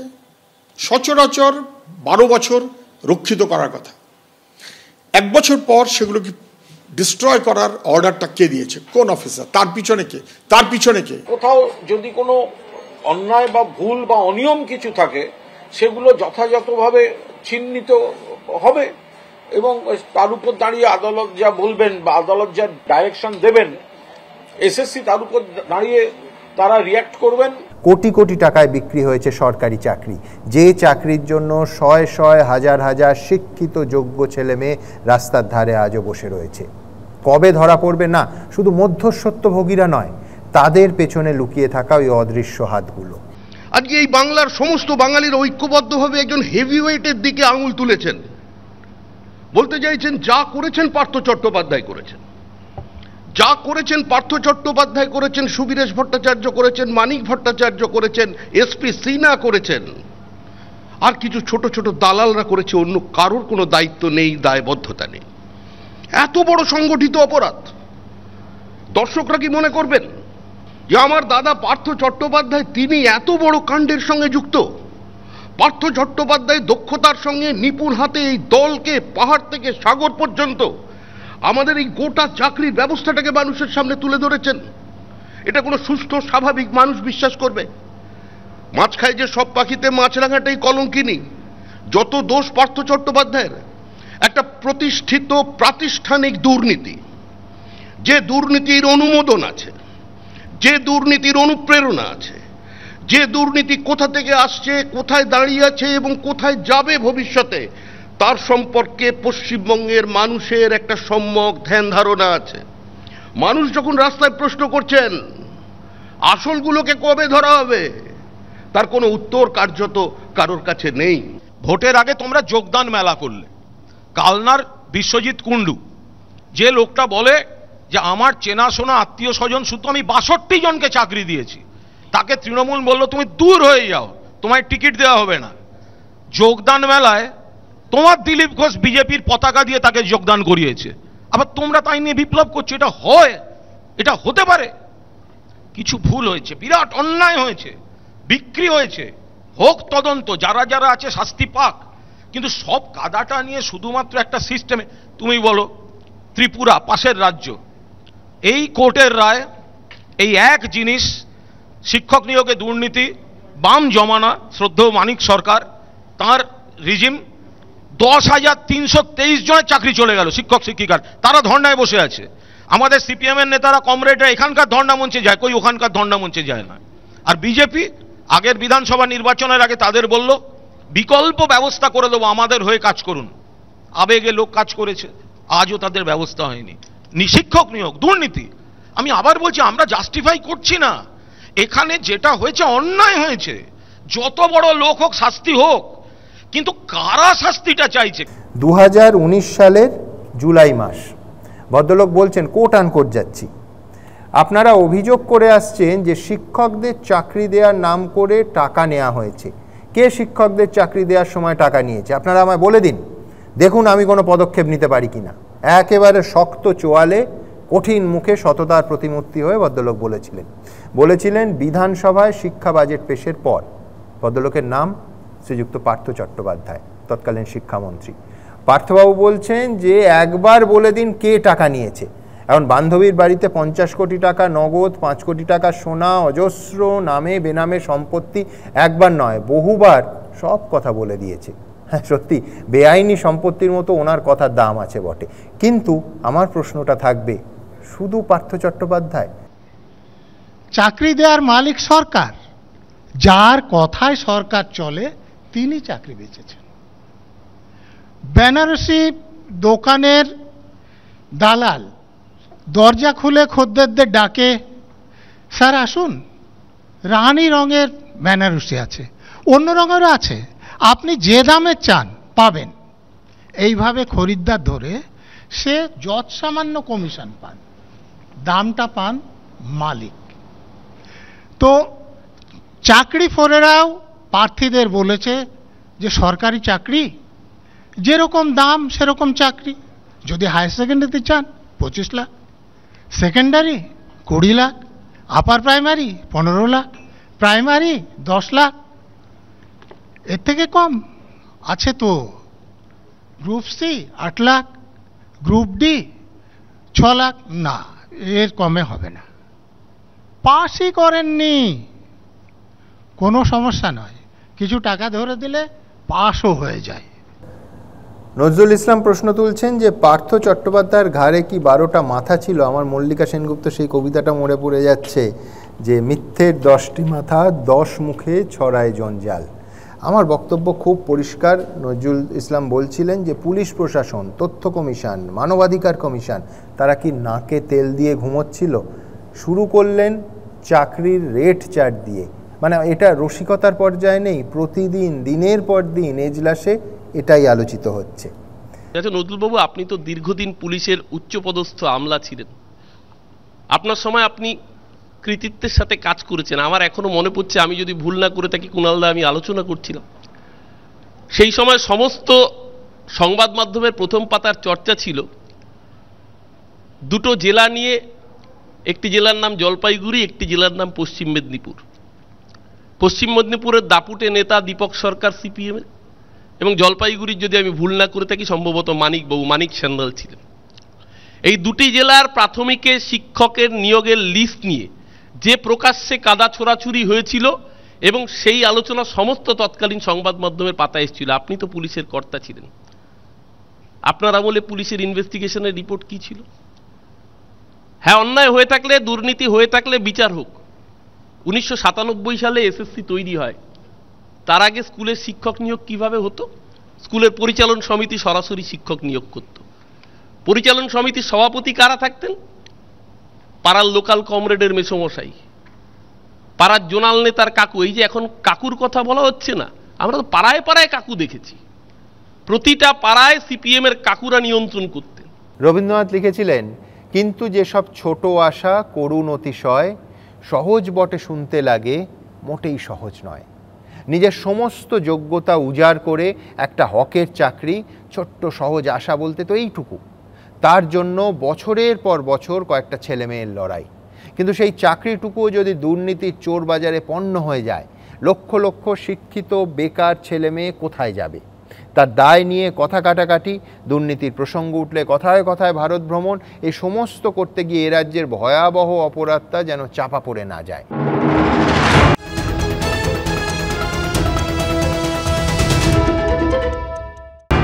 ছাব্বিশ হাজার শিক্ষক শিক্ষাকর্মীর ভবিষ্যৎ নিয়ে যখন চাপানুতর চলছে, তখন বাংলাদেশে হিন্দুদের পরিস্থিতি নিয়ে উদ্বেগ বিরামহীন। ক্রমাগত ভারত বিদ্বেষ, ভারতের বিরুদ্ধে লাগাতার যুদ্ধজিগির, হিন্দুদের ওপর আক্রমণ, বাংলাদেশ জুড়ে চূড়ান্ত অরাজক পরিস্থিতির মধ্যেই এবার সামনে এলো আরো চাঞ্চল্যকর অভিযোগ। ভারত বাংলাদেশ সীমান্তে রানীতলা থানার নির্মলচরে ভারতীয় ভূখণ্ডে ঢুকে 2 ভারতীয় কৃষককে বেধড়ক মারধর করে বাংলাদেশি দুষ্কৃতীরা। তাদের উদ্ধার করে হাসপাতালে ভর্তি করে বিএসএফ। কৃষকদের দাবি, এই এলাকায় সীমান্তে কোনো কাঁটাতার নেই, ফলে ওপারের দুষ্কৃতীরা ভারতীয় ভূখণ্ডে তাদের উপর অত্যাচার চালাচ্ছে। উত্তর লীলবনচর পড়ছে, 7 নম্বর সিট, সেখানে লোকের ফসল বোনা আছে, খেসারি কলাই। আপনার দিয়ে ওখানে আগলদার গেছিল, তাই গরু বাছুরের ফসল খাইয়ে দিচ্ছিল। তার জন্যে আগলদাররা মানা করতে যায়, আগলদাররাকে মানে মারধর করে। কারা মারধর করে? বাংলাদেশের লোক। বাংলাদেশের লোক এসে? হ্যাঁ। কজনকে মারধর করে? মারধর এখন 2 জনের উপর বেশি আছে। একজনের উপর হয়েছিল একাত বাড়ি, ও পালিয়ে গেছে। আর 2 জনের উপর বেশি হয়েছিল, কালকে হসপিটালে ভর্তি করেছে। ওখানে আসিয়া আমরাকে মারছে আমাদের বর্ডার হানে 1 কিলোমিটার ভিতরে তাড়ে আসে, মোষ গরুকে দূরে থুয়ে দিয়ে তাড়ে আসে মারছে, চারিদিক দিয়ে ঘেরে। এই কারণেই আমাদের ওই 2টো যোগানদার, মাঠ যোগানদার, এরা ক্ষতিগ্রস্ত হয়েছে। এখন বহরমপুর মেডিকেল হাসপাতালে ভর্তি আছে, অবস্থা খুব একটা ভালো নয়, সিরিয়াস আছে। এই ঘটনার পর বৃহস্পতিবার এলাকায় গিয়ে বিএসএফ এর সাথে কথা বলেন স্থানীয় বিধায়ক রিয়াত হোসেন সরকার। আমাদের যে সমস্ত জমিগুলো আছে, আমাদের চাষিরা যাতে ঠিকমতো চাষবাস করতে পারে এবং ঠিকমতো ফসলটা যাতে ওখান থেকে তুলে নিয়ে আসতে পারে, সেই ব্যবস্থা দীর্ঘক্ষণ ধরে প্রায় 1 ঘন্টার উপর আলোচনা হলো। নিয়ার অ্যাবাউট 12 থেকে 16 কিলোমিটার। তো এইটাতে কিন্তু ফেন্সিংয়ের কাজটা নেই, বাদবাকিগুলো আছে। তো এইখানে ওরা চিঠি করেছে যাতে খুব দ্রুতভাবে ফেন্সিংয়ের কাজটা হয়। আমরাও এখানে অ্যাপিল করলাম এবং যেখানে সংশ্লিষ্ট দপ্তরে যেখানে অ্যাপিল করা সেখানে করব। আমি বললাম যে যেহেতু কালকে হয়তো সম্ভবত আমি ডিএম সাহেবের সঙ্গে দেখা করবো, দেখা করে চিঠিও দেবো একটা আমার এন্ড থেকে আমার প্যাডে, যে যাতে এই সমস্যার সমাধানগুলো হয় এবং সমাধানগুলো যাতে একদম মানে পাকাপোক্তভাবে সমাধানগুলো হয়। এদিকে বাংলাদেশের পরিস্থিতি যতই অশান্ত হচ্ছে, মৌলবাদী কট্টরপন্থীদের দাপট যত বাড়ছে, ততই পশ্চিমবঙ্গের নিরাপত্তা নিয়েও উদ্বেগ বাড়ছে। বাংলাদেশের জেল থেকে জঙ্গি পালানো, একাধিক সন্দেহভাজন জঙ্গিকে বাংলাদেশ প্রশাসনের মুক্তি দেওয়া, পশ্চিমবঙ্গে ভুয়ো নথি দিয়ে তৈরি পাসপোর্ট বাংলাদেশিদের হাতে যাওয়া, বাংলাদেশের জঙ্গির ধরা পড়া, পরপর এই ধরনের ঘটনায় উদ্বেগ আতঙ্ক চরমে উঠছে।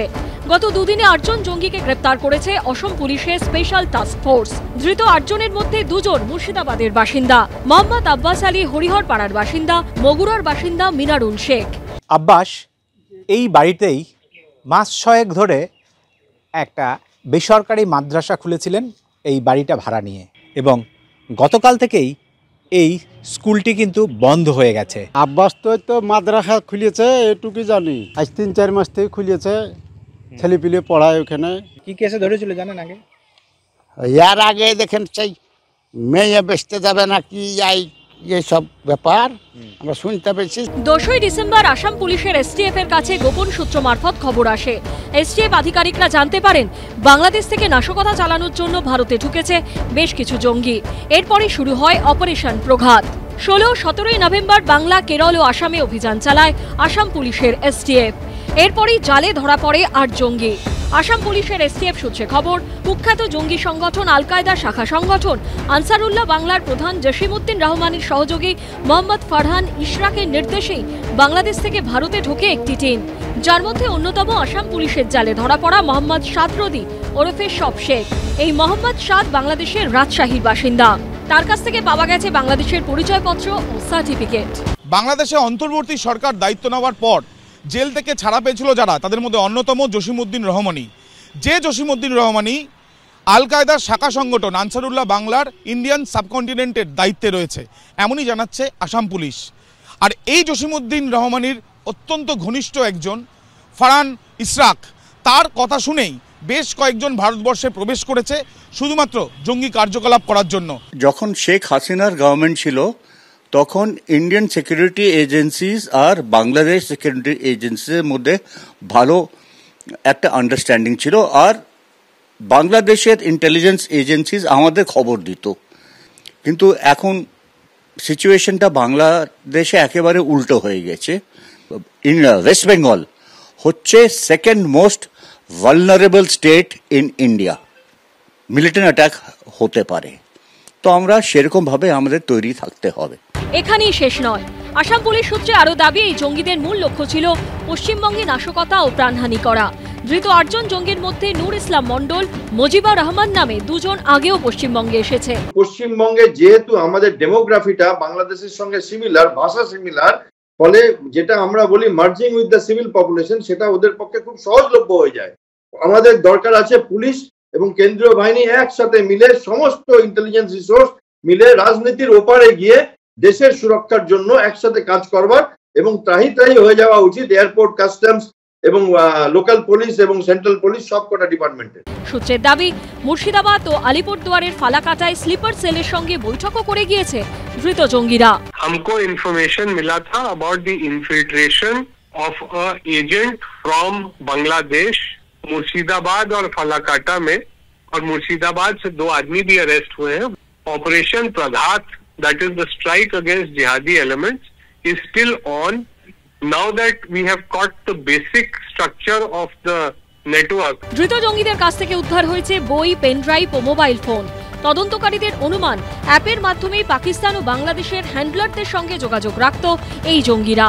বাংলাদেশে এরকম একটা ঘটনা ঘটছে, পুরো জামাত মৌলবাদীতে সবকিছু ভরে গেছে। যেভাবে আজকে মানে বিভিন্ন জায়গা থেকে আসাম পুলিশ বলুন যেভাবে এদের জামাতদের ধরছে, তাতে পরিষ্কার যে বাংলা পুরো মানে আজকে রবীন্দ্রনাথের বাংলা ছিল, শরৎচন্দ্রের বাংলা ছিল, আজকে জামাত মৌলবাদীদের বাংলাতে পরিণত হচ্ছে। বাংলাদেশ সীমান্তটা তো কেন্দ্রীয় সরকারের দেখার কথা। তো যদি বাংলাদেশ থেকে কোনো অসাধু ব্যক্তি বা কোনো আপত্তিকর সংগঠনের লোকজন সীমান্ত পার করে এদিকে ঢুকে এসে জনবহুল এলাকায় মিশে যায়, এর তো প্রথম দায়ভার কেন্দ্রীয় সরকারের। সূত্রের খবর, তদন্তে আরো জানা গেছে ভারতে এসে স্লিপার সেলের জন্য লোক রিক্রুটের চেষ্টা করছিল ধৃতরা। এতে বড় ভূমিকা ছিল ধৃত জঙ্গি সাদরোদের। ধৃতদের রিপোর্টিং ম্যানেজার ছিল বাংলাদেশে বসে থাকা ফারহান ইশরাক। পশ্চিমবাংলার তো বদনাম হতে আর কি বাকি থাকলো?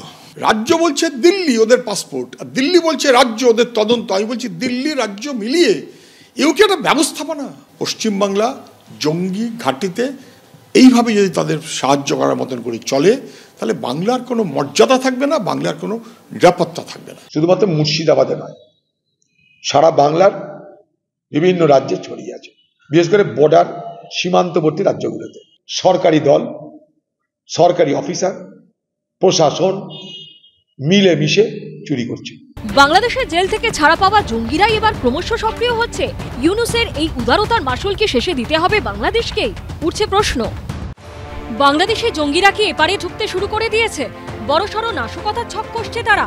এই আশঙ্কার মধ্যেই বাংলাদেশে হিন্দু নিপীড়ন যখন অব্যাহত, তখন ভয়ের পরিবেশের মধ্যেও সাহসিকতার মূর্ত প্রতীক হিসেবে উজ্জ্বল সন্ন্যাসী চিন্ময় কৃষ্ণ দাসের আইনজীবী রবীন্দ্রনাথ ঘোষ। ভয়ের দেশে হিন্দুদের আশার আলো তিনি। আমরা থাকার অর্থ হলো ওখানে আমরা লড়াই করে বাঁচবো।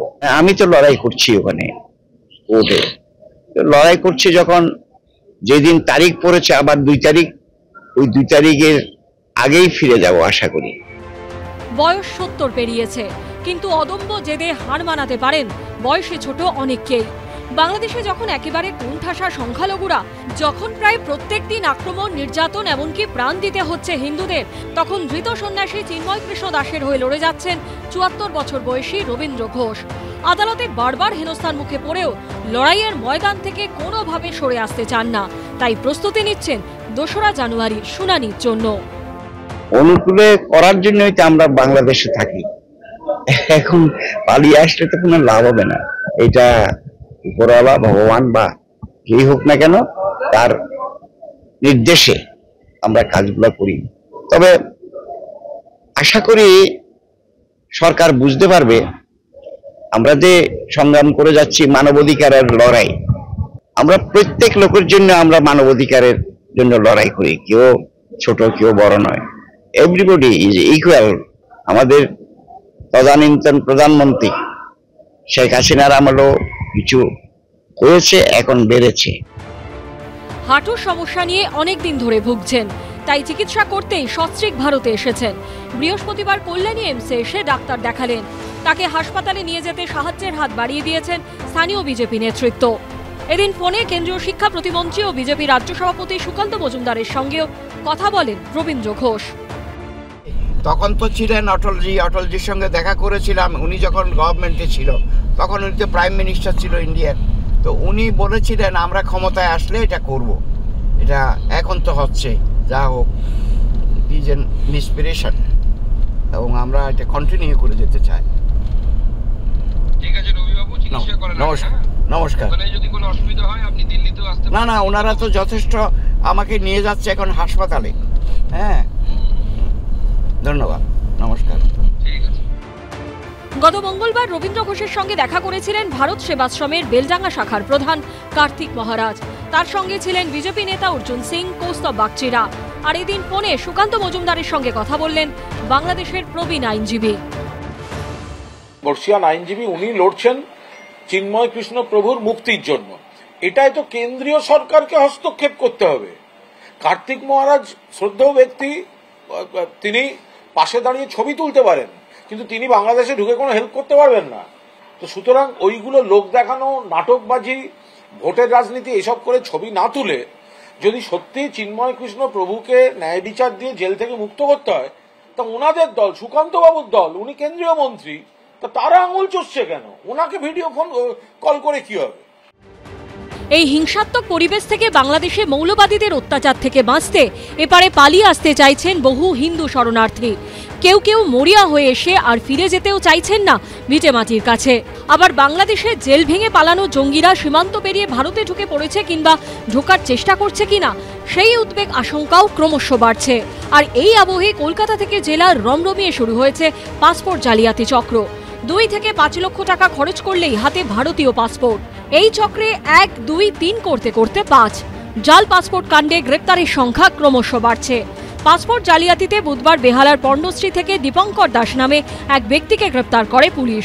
ধৃতের বিরুদ্ধেও জাল নথি তৈরির অভিযোগ রয়েছে। এই প্রেক্ষাপটেই প্রশ্ন উঠছে, রাজ্যে ভুয়ো পাসপোর্ট কাণ্ডের কিংপিন কে? ধৃত 5 জনের নেপথ্যে আসল মাথা কে? কতজন বাংলাদেশের হাতে পৌঁছে গেছে ভুয়ো পাসপোর্ট? মঙ্গলবার হরিদেবপুরের এই ট্রাভেল এজেন্সির অফিসে তল্লাশি চালায় পুলিশ, যেখানে কাজ করতেন দীপঙ্কর।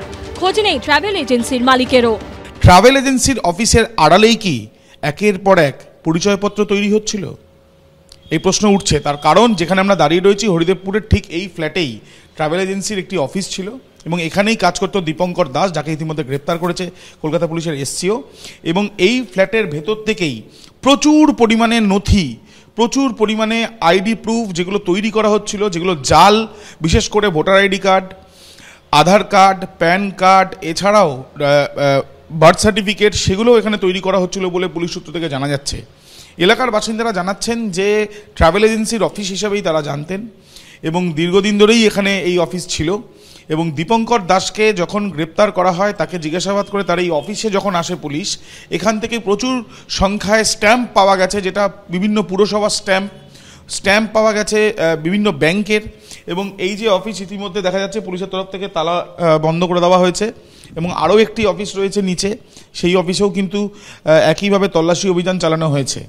এইভাবেই ট্রাভেল এজেন্সির আড়ালেই এই ধরনের কারবারি কি চলছিল সেটা খতিয়ে দেখছেন পুলিশ আধিকারিকেরা। যার আন্ডারে কাজ করতো এই দীপঙ্কর দাস, তারও কিন্তু এখনো পর্যন্ত খোঁজ নেই। পুলিশ সূত্রে দাবি, ধৃত দীপঙ্কর দাস একজন ডিজিপি কর্মী। মঙ্গলবার বেহালার পর্ণশ্রী থানা এলাকার বেচারাম চ্যাটার্জি রোড থেকে তাকে গ্রেপ্তার করে পুলিশ। এরপর তল্লাশি চালিয়ে তার কাছ থেকে কম্পিউটার, ল্যাপটপ, একাধিক রাষ্ট্রায়ত্ত ব্যাংকের জাল সিল, জাল পাসপোর্ট ও ভুয়ো নথি মিলিয়ে মোট 3000 নথি উদ্ধার করা হয়। ও তো ওই ট্রাভেল এজেন্সিরই কাজ করতো, যেমন ওই ট্যুর অপারেটিং করা, ভিসা পাসপোর্ট করানো, এগুলো। না কি বানাতো যায় না, ওরা বলতো ট্যুর অপারেটিং করতো। কারোর যদি ভিসা করার থাকতো, ওগুলো ভিসা করিয়ে ট্যুর টিকিট কেটে ট্যুর অপারেটিং, যেরকম হোটেল বুকিং করা, এইগুলোই করতো। এটা কিসের অফিস তা বলতে পারবো না, এটা ট্রাভেলসের নয় কোনো। এই তো এরা করেছে, ভেতরে কি করেছে ওরাই জানে, আমরা কি করে বলবো বলুন। যে আসতে যাচ্ছে, ঘর ভাড়া দিচ্ছে, আসার কথাবার্তা বলছে, চলে যাচ্ছে, কেউই জানে না দাদা। পুলিশ তো এসেছিল পরশুদিন রাত্রে। আদালতে সরকারি আইনজীবী দাবি করেছেন 73 জন বাংলাদেশের নাগরিকের হাতে ভারতের পাসপোর্ট পৌঁছে গেছে। পুলিশ সূত্রে দাবি সংখ্যাটা 250 হতে পারে। ভারত বাংলাদেশ সীমান্তে যখন শরণার্থীদের চাপ বাড়ছে, যখন শরণার্থীদের ভিড়ে মিশে গিয়ে জঙ্গিদেরও এদেশে ঢুকে পড়ার আশঙ্কা তৈরি হয়েছে, তখন বিশেষজ্ঞরা মনে করছেন বাংলাদেশিদের হাতে ভারতের পাসপোর্ট পৌঁছে যাওয়াটা যথেষ্ট উদ্বেগ ও চিন্তার। ওই পাসপোর্টের যে অ্যাড্রেসটা কে চেঞ্জ করে দিয়েছে মাঝখানে, তারপরে সেই পাসপোর্টটা ফিরে এলো যে অ্যাড্রেসই নট নোন, আর তারপরে সেই পাসপোর্টটা গায়েব হয়ে গেল, হয়তো কাউকে বিক্রি করে দেওয়া হলো। এটা একটা বিরাট বড় চক্রান্ত আছে। The number of people involved, চাই আপনি আমাদের পোস্টাল সার্ভিসের লোক বলুন, লোকাল পুলিশ বলুন, ইউরোপে, ইউএসএ, পাসপোর্ট ফ্রড পাসপোর্ট তৈরি করা ভার্চুয়ালি ইম্পসিবল, কিন্তু ইন্ডিয়াতে একেবারে খোলা মার্কেট। এটা প্রচন্ড উদ্বেগের ব্যাপার। পাসপোর্ট কিন্তু ইন্ডিয়াতে থাকার জন্য না, ইন্ডিয়াতে থাকার জন্য তারা Aadhaar card, driving licence, ration card অতি সহজে জোগাড় করতে পারে। পাসপোর্ট হচ্ছে বিদেশে পালিয়ে যাওয়ার জন্য, এখানে বম ব্লাস্ট করে নাশকতা করে। পাসপোর্ট হচ্ছে বিদেশ থেকে ট্রেনিং নিয়ে আবার ইন্ডিয়াতে ফেরত আসবার জন্য, এখানে আবার নাশকতা করবার জন্য। পাসপোর্ট হচ্ছে নিজের আইডেন্টিটিটাকে বদলে দেওয়ার জন্য, যে যদি কখনো কোনো দেশে ধরা পড়ে তারা কোনো নাশকতার কাজে, তাহলে তারা ইন্ডিয়ান টেররিস্ট হিসেবে ধরা পড়বে, বাংলাদেশি বা পাকিস্তানি টেররিস্ট হিসেবে না। আমাদের দরকার আছে সমস্ত ইন্টেলিজেন্স রিসোর্স মিলে রাজনীতির ওপারে গিয়ে দেশের সুরক্ষার জন্য একসাথে কাজ করবার, এবং ত্রাহি হয়ে যাওয়া উচিত এয়ারপোর্ট, কাস্টমস এবং লোকাল পুলিশ এবং সেন্ট্রাল পুলিশ সবকটা ডিপার্টমেন্টের। এই প্রেক্ষাপটে এবার ঘটনা তদন্তভার নিল কলকাতা পুলিশের গোয়েন্দা বিভাগ শাখা। পশ্চিমবঙ্গ নিয়ে অনেক মানুষ এই অভিযোগ করছেন যে এই সরকারটাই আসলে দেশদ্রোহী, ফলে স্বাভাবিকভাবেই এই সরকারের কার্যকলাপ, এই সরকারের নেতা নেত্রীদের ভূমিকা, প্রশাসনের ভূমিকা, আমার মনে হয় কেন্দ্রীয় সরকারকে কঠোরভাবে দেখা উচিত। আমার তো মনে হয় যে দেশের সরকারকে অবিলম্বে দেখা দরকার যে পাসপোর্ট প্রদানকারী সংস্থার কাছে যে যে তথ্য সমন্বিত বিষয়কে নিয়ে পাসপোর্ট নিতে হয়, সেই তথ্য যারা প্রদান করেছে তাদের বিরুদ্ধে দ্রুত ব্যবস্থা গ্রহণ না করলে এই সংখ্যা বৃদ্ধি পাবে। আর জাল পাসপোর্ট তো কদিন আগে দেখা গেল, জাল আধার পাসপোর্ট, এই কার ক্ষেত্রে একটা দিল্লি থেকে তৈরি হয়ে এসছে, কদিন আগেই ধরা পড়েছিল একজন। তো তার তো দেখা গেছিল জাল পাসপোর্ট আর আধার এগুলো সব দিল্লি থেকে হয়ে এসছে।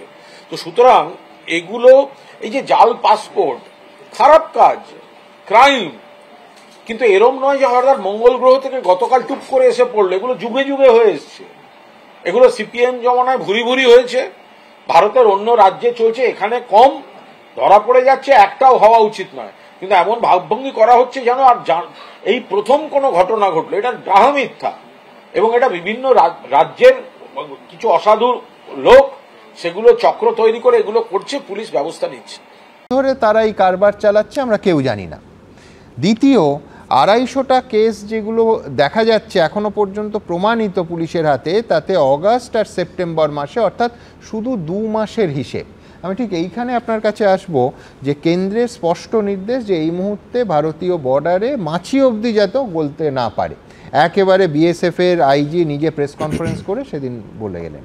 কিন্তু এ যা অবস্থা, এ তো বেড়া টপকাতে হবে না, মানে বৈধ ভারতীয় পাসপোর্ট হাতে অবৈধ নাগরিকরা চলে আসবে। তার থেকেও বড় প্রশ্ন, এই রাজ্যের সুরক্ষা কোথায়?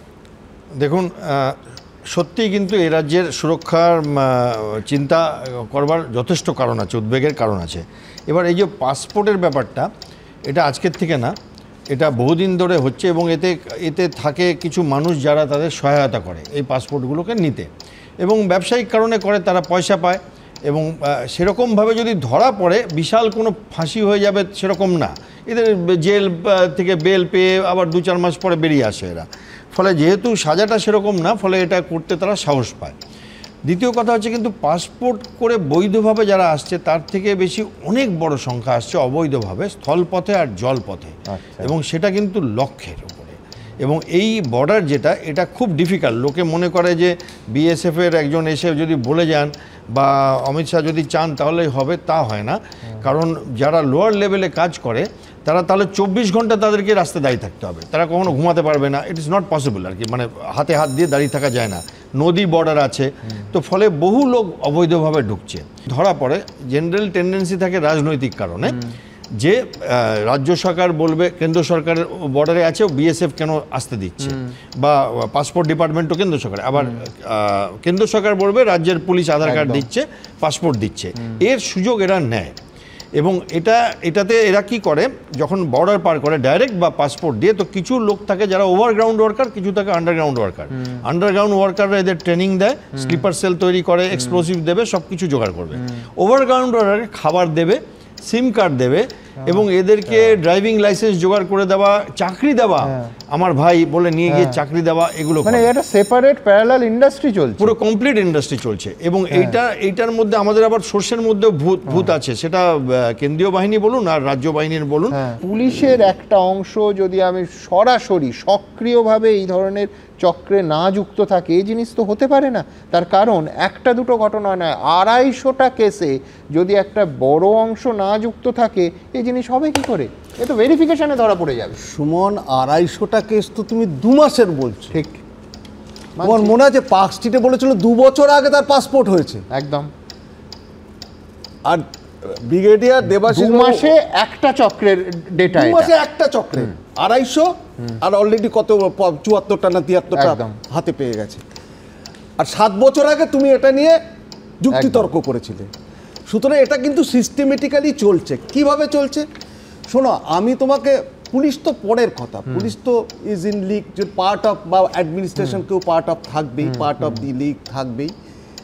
তার সঙ্গে সঙ্গে তোমার যদি প্রত্যন্ত গ্রামে তুমি পাচ্ছ কি করে, তোমার যদি পঞ্চায়েত সমিতির সভাপতি বা গ্রাম পঞ্চায়েত একটা সার্টিফিকেট দেয়, আমি তাকে চিনি জানিলাম, মিউনিসিপ্যালিটির কোনো কাউন্সিলর দিল, তার ভোটার কার্ড হয়ে যাবে পরিষ্কার।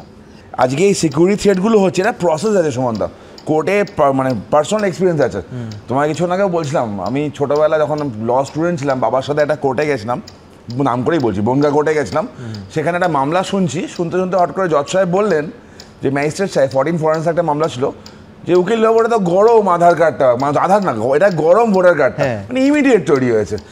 প্রসেস আছে সুমনদা। কী প্রসেস দেখো, ক্লাস প্রথমে হচ্ছে কোনো লোক যখন ঢোকে, তুমি ফেকের কথা বলছো, আমি একটু ঠিকঠাক গ্রিন চ্যানেলের কথা বলবো, গ্রিন চ্যানেল দিকে আসে, লোকাল পঞ্চায়েত থেকে সার্টিফিকেট হয়ে যায় না এই লোকটা এখানেই থাকে, 2000-3000 টাকার বিনিময়ে। ক্লাস 8 বোর্ডের পরীক্ষা থাকে না তো ক্লাস 8-এ সার্টিফিকেট লোকাল স্কুল থেকে জোগাড় হয়ে যায়, প্রত্যন্ত বর্ডার এলাকার স্কুলগুলো সুন্দরবন এলাকা থেকে হয়ে যায়। তারপর সব থেকে ইজিটা বের করা, সেটাকে বলে ড্রাইভিং লাইসেন্স তারপর বেরোয়। তারপর আধার কার্ড বলি, তারপর রেশন কার্ড, তারপর প্যান কার্ড বেরোয়, ওই কাগজগুলো দিয়ে পাঠিয়ে দেয়, অনলাইন প্যান কার্ড চলে আসে, তারপর আসে আধার কার্ড, এবং সব শেষে, এটা একটু টাফ প্রসেস, ভোটার আইডি, সব শেষে হয় ভোটার আইডিটা। প্রত্যেকটা কাগজ একদম টিকমার্ক প্যাকেজ হয়, এরকম না যে একটা হবে, এটা পুরো প্যাকেজে ডিল চলে। মমতা বন্দ্যোপাধ্যায় 2005 সালে পার্লামেন্টে কাগজ ছুড়ে নিয়ে বলেছিলেন ইনফিল্ট্রেশন হচ্ছে, আজকে বলেন না, কারণ 17 লক্ষ ভুয়ো ভোটার পাওয়া গেছে পশ্চিমবঙ্গে। তারা কারা আমিও জানি না, মমতা বন্দ্যোপাধ্যায় জানতে পারেন। এরা ঢুকেছেন, বাংলাদেশের সিটিজেনদের কথা বলছেন, শুধুমাত্র ওয়েস্ট বেঙ্গল বর্ডার থেকে নয়, মেঘালয় এবং ত্রিপুরা। অর্থাৎ এই প্রবলেমটা এখনো যারা ঢুকছে ত্রিপুরা থেকেও ঢুকছে, এই যে যাকে নিয়ে আমরা আলোচনা করছিলাম শঙ্কর সরকার, তিনিও ত্রিপুরা থেকে ঢুকেছেন। ইস্যুটা তা নয়, ইস্যুটা হচ্ছে এখানে খুব সহজে নকলটা তৈরি হচ্ছে না, খুব সহজে প্যারামিটারটা আমরা কিভাবে সেট করছি, যদি এখানেই খুব সহজে হতো। 42 জন দিল্লিতে এয়ারপোর্টে ধরা পড়ছেন, আপনি এই নাম্বারটা অস্বীকার করতে পারেন না। 200 জন এখানে 250 জন, ওইখানে এটা 42 জন। আমি বলছি সুমনদা, ওখানে এয়ারপোর্টে ধরা পড়েছেন, এমন নয় যে পাসপোর্টের সংখ্যাটা 42, সংখ্যাটা অনেক বেশি। আর একটা জিনিস মনে করি, যদি অক্টোবর 2023 সালে কলকাতা রিজিওনাল পাসপোর্ট অফিসের 4 জন অফিসিয়ালকে সিবিআই গ্রেপ্তার করে, সিবিআই গ্রেপ্তার করার পর সেই তদন্ত কিন্তু আর কোন দিকে এগিয়েছে বা আদৌ এগিয়েছে কিনা আমরা জানি না। আমার এখানে বক্তব্য, এইমাত্র বললে যে কলকাতার অফিস থেকে, অর্থাৎ কিন্তু আরপিও বা পাসপোর্ট এটার সঙ্গে সরাসরি রাজ্য সরকারের কোনো সম্পর্ক নেই। রাজ্য সরকার করছে বলছি না তো, আমি আসছি, আমি সেখানে আসছি। চক্রটাতে কেন্দ্রও আছে, রাজ্যও আছে, মানে এদের কর্মীরা যুক্ত আছেন। এইখানে কর্মীরা পোস্টাল ডিপার্টমেন্টের আছেন, পাসপোর্ট ডিপার্টমেন্টের আছেন, এবং পুলিশের ক্ষেত্রেও থাকতে পারেন, এই সম্ভাবনা আমি অস্বীকার করছি না। কিন্তু একটা বাস্তব কথা বলি, যে পাসপোর্ট ডিপার্টমেন্টের যদি ভেতরের লোকরা জড়িত থাকে, পোস্টাল ডিপার্টমেন্টের ভেতরের লোকরা জড়িত থাকলে পুলিশ ভেরিফিকেশনকে প্র্যাকটিক্যালি বাইপাস করেও কিন্তু পাসপোর্ট ইস্যু করা সম্ভব। সরাসরি পাকিস্তান থেকে চট্টগ্রামে পণ্যবাহী জাহাজ, ঢাকায় নিযুক্ত পাকিস্তানের পাক হাইকমিশনারের সঙ্গে খালেদা জিয়ার বৈঠক, পারমাণবিক বোমার কথা বলে পাকিস্তানের কট্টরপন্থী নেতার বাংলাদেশের পাশে দাঁড়ানো, অন্যদিকে পাকিস্তানের পরমাণু বোমা থাকায় উৎসাহিত বাংলাদেশের প্রাক্তন সেনাকর্তা, এসব তো চলছিলই। সবশেষে মনে হয় এটাই বাকি ছিল। চূড়ান্ত ভারত বিদ্বেষী আবহে মিশরের রাজধানী কায়রোতে পাকিস্তানের প্রধানমন্ত্রী শাহবাজ শরীফের সঙ্গে বৈঠক করলেন বাংলাদেশের অন্তর্বর্তী সরকারের প্রধান উপদেষ্টা মোহাম্মদ ইউনূস। উর্দুকে রাষ্ট্রভাষা হিসেবে চাপিয়ে দেওয়ার প্রতিবাদে আন্দোলন শুরু করে পরবর্তীকালে স্বাধীন বাংলাদেশের জন্ম হয়েছিল, যে মুক্তিযুদ্ধের সময় প্রায় 2 লক্ষ বাঙালি নারীর সম্ভ্রম লুট করা হয়েছিল বলে অভিযোগ। লক্ষ লক্ষ বাঙালিকে খুন করেছিল পাকিস্তানি সেনা। সেই বাংলাদেশের বুকেই ইতিমধ্যে মোহাম্মদ আলী জিন্নার জন্মদিন পালিত হয়েছে। পাকিস্তানের জনক জিন্নাকে বাংলাদেশের জনক ঘোষণার দাবি উঠছে। পাকিস্তানিদের ভিসার শর্ত শিথিল করছে ইউনূস সরকার। আর এবার একেবারে মুখোমুখি সাক্ষাৎ করলেন দুই দেশের প্রধান। একেবারে পরম বন্ধুর মতো একে অন্যকে জড়িয়ে ধরলেন, করমর্দন করলেন। তারপর হলো বৈঠক। শাহবাজ ও ইউনূসের বৈঠকে উপস্থিত ছিলেন দুই দেশের প্রতিনিধিরাও। সূত্রের খবর, বৈঠকে শরীফ বলেন, আমরা সত্যিই ভ্রাতৃপ্রতিম বাংলাদেশের সঙ্গে সম্পর্ক জোরদার করার অপেক্ষায় আছি। সূত্রের খবর, মোহাম্মদ ইউনূস 1971 সালের বেশ কিছু ইস্যু নিষ্পত্তি করার জন্য ইসলামাবাদকে অনুরোধ জানিয়েছেন। ব্যবসা বাণিজ্য বৃদ্ধি, ক্রীড়া ও সাংস্কৃতিক ক্ষেত্রে দুই দেশের মধ্যে সম্পর্ক জোরদার করতে সম্মত হয়েছে দুই পক্ষ। চিনি শিল্প এবং ডেঙ্গু মোকাবিলার মতো নতুন ক্ষেত্রে সহযোগিতা বাড়ানোর ইচ্ছা প্রকাশ করেছেন দুই রাষ্ট্রপ্রধান। এদিনের বৈঠক মিশরে হলেও ইউনূসকে তার সুবিধা মতো পাকিস্তানে যাওয়ার আমন্ত্রণ জানিয়েছেন সে দেশের প্রধানমন্ত্রী। দুই রাষ্ট্রপ্রধানের এই বৈঠকের বিরুদ্ধে সরব হয়েছেন বাংলাদেশেরই একাংশ। ডক্টর মোহাম্মদ ইউনূস, ওনার একটা পাকিস্তান প্রীতি আছে, তো এই পাকিস্তান প্রীতিরই একটা নমুনা আমরা দেখলাম। তো এটা আমরা এই যে পাকিস্তানের সাথে সম্পর্ক পুনঃস্থাপনের যে বিষয়টা, এটা আমরা তীব্র নিন্দা জানাই এবং আমরা একজন বাংলাদেশি হিসেবে আমরা কোনো পাকিস্তানের সাথে কোনো ধরনের কার্যক্রমে আমরা বিশ্বাসী না। তো এই যে ডক্টর মোহাম্মদ ইউনূস আবারও পুনঃস্থাপন করলেন, এটা দিয়ে তাই প্রমাণ করলেন যে তিনি পাকিস্তানপন্থী এবং তিনি বাংলাদেশকে আবার পাকিস্তান বানাতে চান। তো এটা তীব্র নিন্দা আমাদের কাছ থেকে থাকলো। বাংলাদেশে ভারত বিদ্বেষ আবহের সুযোগ নিমেষে লুফে নিয়েছে পাকিস্তানও। কখনো পারমাণবিক বোমার প্রসঙ্গ টেনে বাংলাদেশকে সাহায্যের কথাও বলেছেন পাকিস্তানের কট্টরপন্থী নেতা, কখনো আবার তাতে উৎসাহিত হয়েছেন বাংলাদেশের প্রাক্তন সেনাকর্তা। आज हम अपने बंगाली भाइयों को जवाब देते हैं, इस पाकिस्तान का जो एटम बम है ना, वो भी तुम्हारा है। আমাদের অনেক বন্ধু রাষ্ট্র আছে যাদের কাছে নিউক্লিয়ার বোম আছে এবং তারা দিতে রাজি আছে। এসবের পাশাপাশি সম্প্রতি পাকিস্তানের অনুষ্ঠানে ভার্চুয়ালি ভাষণ দিয়ে ভারতের সমালোচনায় সরব হয়েছেন ঢাকা বিশ্ববিদ্যালয়ের প্রাক্তন dean.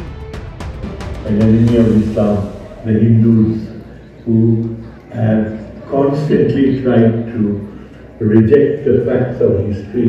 It's a great honor and privilege for me to utter a few words to focus on the importance of brotherly relations between our two Muslim countries, Pakistan and Bangladesh. আর এবার যখন বৈঠক করে ফেললেন দুই দেশের প্রধান, তখন কয়েক ধাপ এগিয়ে গেল ঢাকা বিশ্ববিদ্যালয়।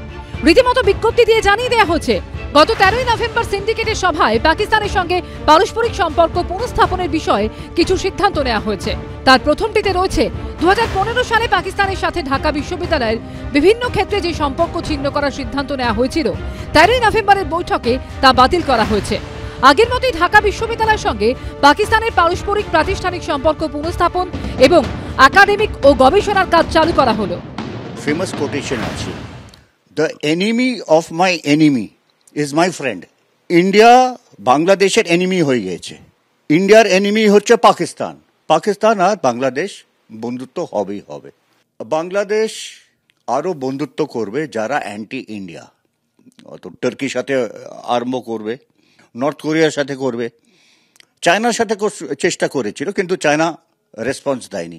চায়নার গভর্নমেন্ট অলরেডি স্টেটমেন্ট দিয়ে দিয়েছে, কোনো কথাবার্তায় যদি ইন্ডিয়া পার্টিসিপেট না করে আমরা আসবো। এটা একটা অদ্ভুত ব্যাপার যে পাকিস্তানের খান সেনাদের হাতে বাংলাদেশের লক্ষ লক্ষ মানুষের প্রাণহানি হয়, ধর্ষণ হয়, সেই লক্ষ লক্ষ নারী সেই পাকিস্তানের দিকে বাংলাদেশ এখন ঝুঁকছে এবং ভারত বিদ্বেষী কথা বলছে। হ্যাঁ, এবং এতে মনে হয় পিছন থেকে আরো কেউ কলকাঠি নাড়ছে যাতে বাংলাদেশে একটা মৌলবাদী সরকারের গঠন হয়। এটা একটা অদ্ভুত মানসিকতার দিকে যাচ্ছে বাংলাদেশ, এবং এই বাংলাদেশের আমার মনে হয় না এখান থেকে আর ফেরত আসবার উপায় আছে।